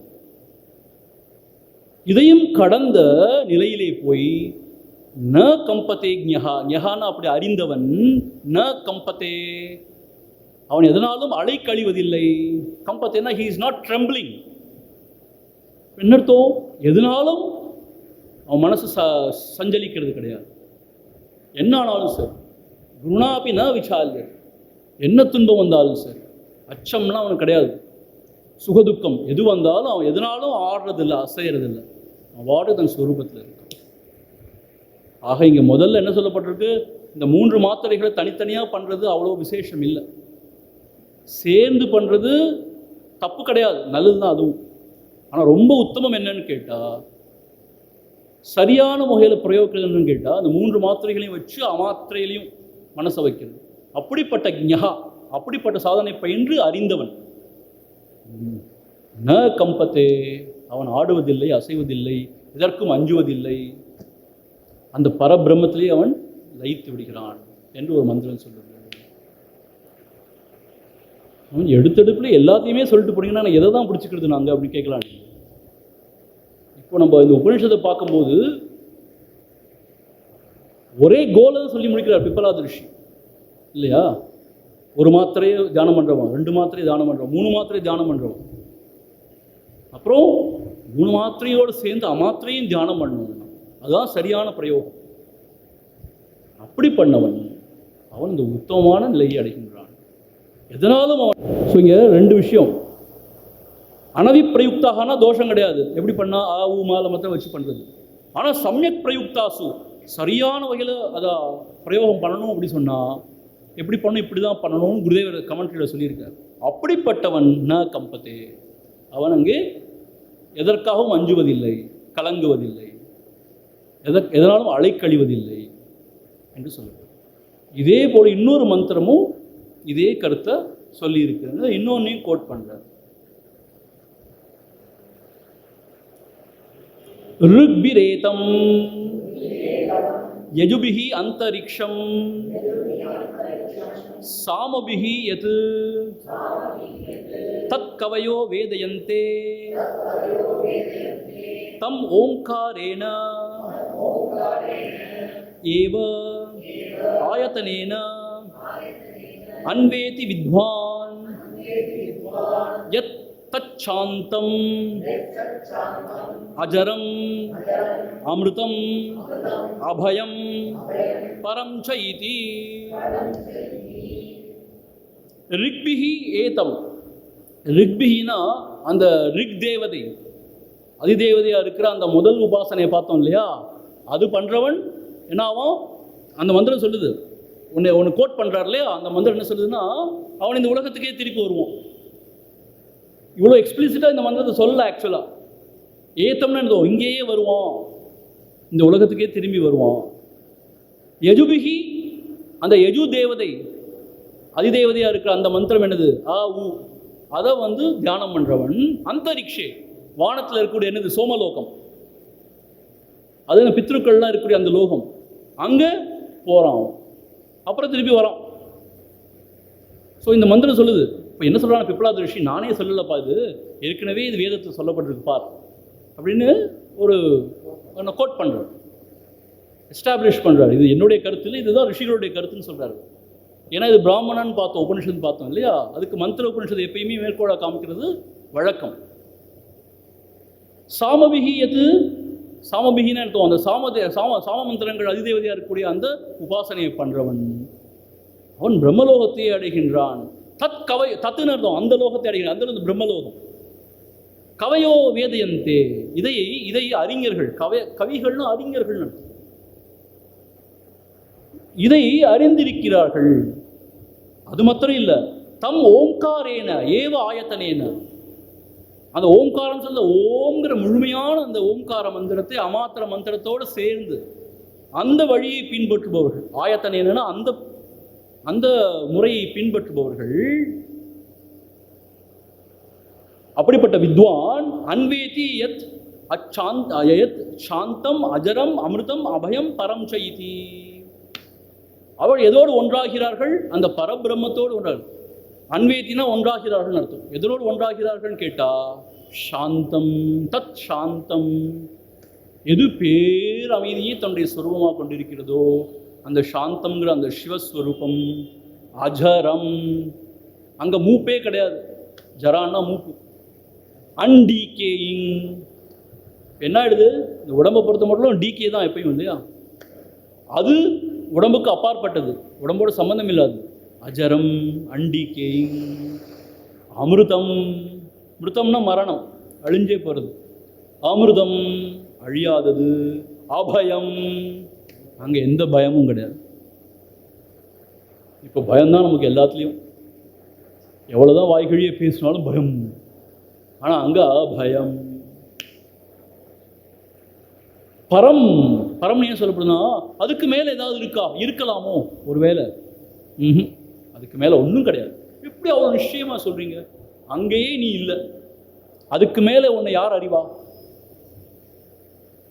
அகங்காரம் அங்கேயே அழிஞ்சு போயிடுன்னு சொல்லியாச்சு. நான்கிறவன் கொக்கரிக்கிறவன் இல்லாமல் போயிடறான்னு சொல்லியாச்சு. அதுக்கு மேலே உன்னை அறியணும்னா ஒருத்த வேணும் தானே? அப்படி ஆளே கிடையாது அங்கே அறியறது. அதனால அதான் பரம், that is the end of the story. ஒருவேளை அதுக்கு மேலே சுப்ரா கான்ஷியஸ்னஸ் தான் இருக்குமோ? அப்படி யாராவது டவுட்டை கிளப்புனா அப்படி இருந்தால் நீங்களே அனுபவிச்சுக்கோங்கன்னு சொல்ல வேண்டாம். நீங்கள் பெரிய மகாத்மாவை இருந்துக்கோங்க, பெரிய ஞானி, இவர் மகா ஞானி, மெகா ஸ்டார்ங்கிற மாதிரி இவர் மெகா ஞானி. பரம், அதுக்கு மேலே ஒன்றும் கிடையாது. ச இதி, இங்கே சங்கிற வார்த்தைக்கு என்ன சொல்கிறாங்கன்னு கேட்டால், அப்படிப்பட்டவன் இந்த உலகத்தோட நன்மைகளையும் அனுபவிக்கிறான், அதை கடந்த அந்த பரம்பொருளையும் திளைக்கிறான்.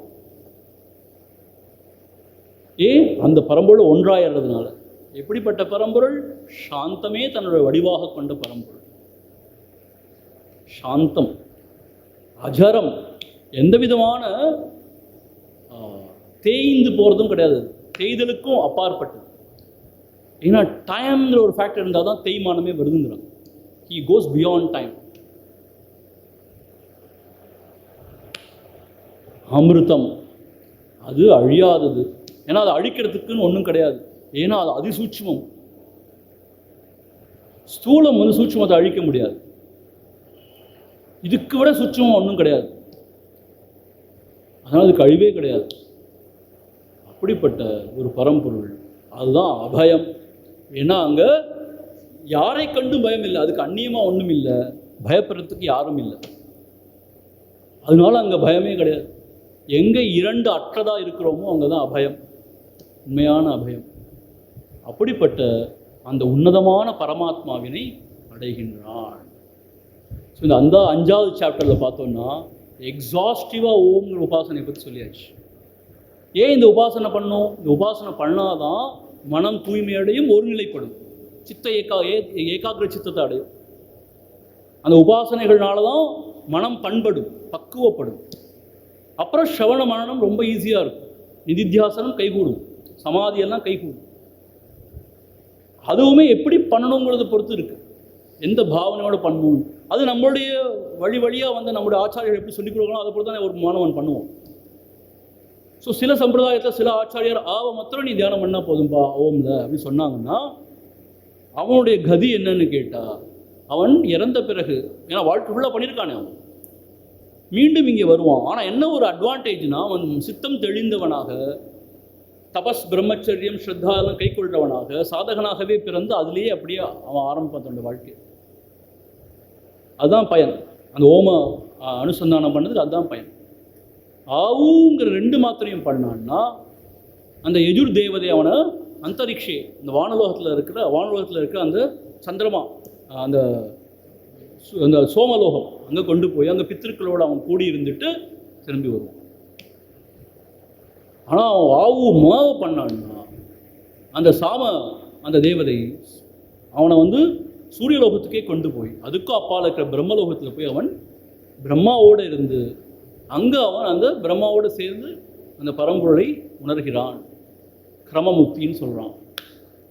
ஆனால் இந்த 3மே வந்து என்னன்னு கேட்டால் அபர பிரம்மத்தை குறிக்கிறது தான். அதுக்கும் மேலே இந்த அமாத்திரையான ஓமயவன் சரியான வகையில் பிரயோகம் பண்ணுறான்.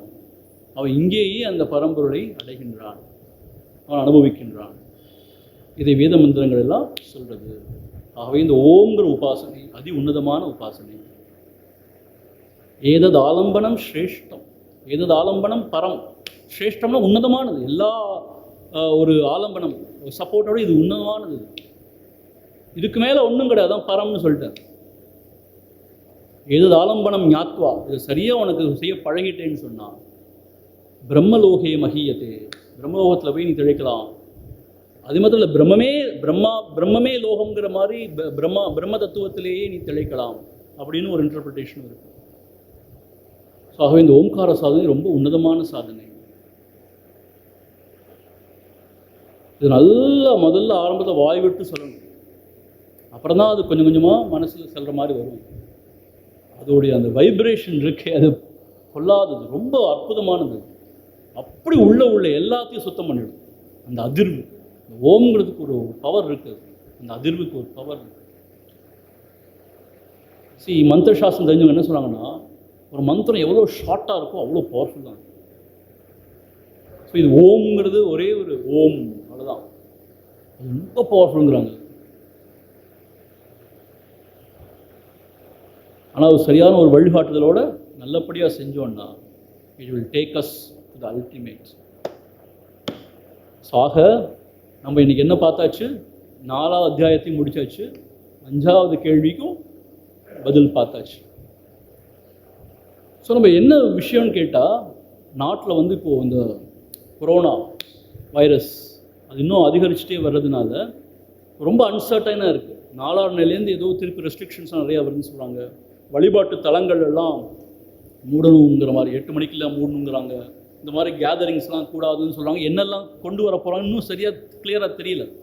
இந்த மடத்தோடைய விதிகளை பற்றி நமக்கு இன்னும் சரியாக தெரியல நம்ம. ஸோ நான் என்ன யோசிச்சுட்ருக்கேன்னு கேட்டால், அதுக்கு முன்னாடி நாளையோடையே இது முடிச்சலான்னு யோசிச்சுட்ருக்கேன். நம்ம 5 நாள் சொன்னோம் இல்லையா, இப்போ 3 நாட்கள்லேயே இது முடிக்கலான்னு யோசிச்சுட்ருக்கோம். ஸோ அதனால இப்போ நம்ம 4வது 5வது பார்த்தாச்சு, நாளைக்கு 6வது பார்க்க போகிறோம். அதில் 8 மந்திரங்கள். அதுதான் வந்து அந்த 16 கலைகள் கொண்ட புருஷனா அவன் தான் சுப்ரீம். அதை பற்றி தான் பேச போகிறார் நாளைக்கு. ஸோ அதை பற்றி நாளைக்கு பார்த்து நாளையோடையே கன்க்ளூட் பண்ணிடலான்னு நான் யோசிக்கிறேன். சரியா? இது ஏன் அப்படி உங்களுக்கு புரியும்னு நினைக்கிறேன். அப்புறம் Saturday Sunday it's very uncertain. எது வேணால் நடக்கலாம். திடீர்னு இவங்க சொல்லலாம் இல்லை சாத்தியம் இல்லை சுவாமின்னு. ஸோ நான் பாதியோடு முடிச்சுட்டு அப்படியே விட்டுட்டு போக எனக்கு வந்து அவ்வளோ மனசு வரல. எனக்கு நிறைவு செய்யணும் இந்த பிரஷ்னோபனிஷத்துன்னு சொல்லிட்டு தான். பட் ஒன்றும் அவ்வளோ மோசம் இல்லை. We have covered it actually. அதனால நாளைக்கு பகவானுடைய அனுகிரகத்தோட இந்த பிரஷ்னோபனிஷத்தை நிறைவு செஞ்சிடலான்னு நான் நினைக்கிறேன்.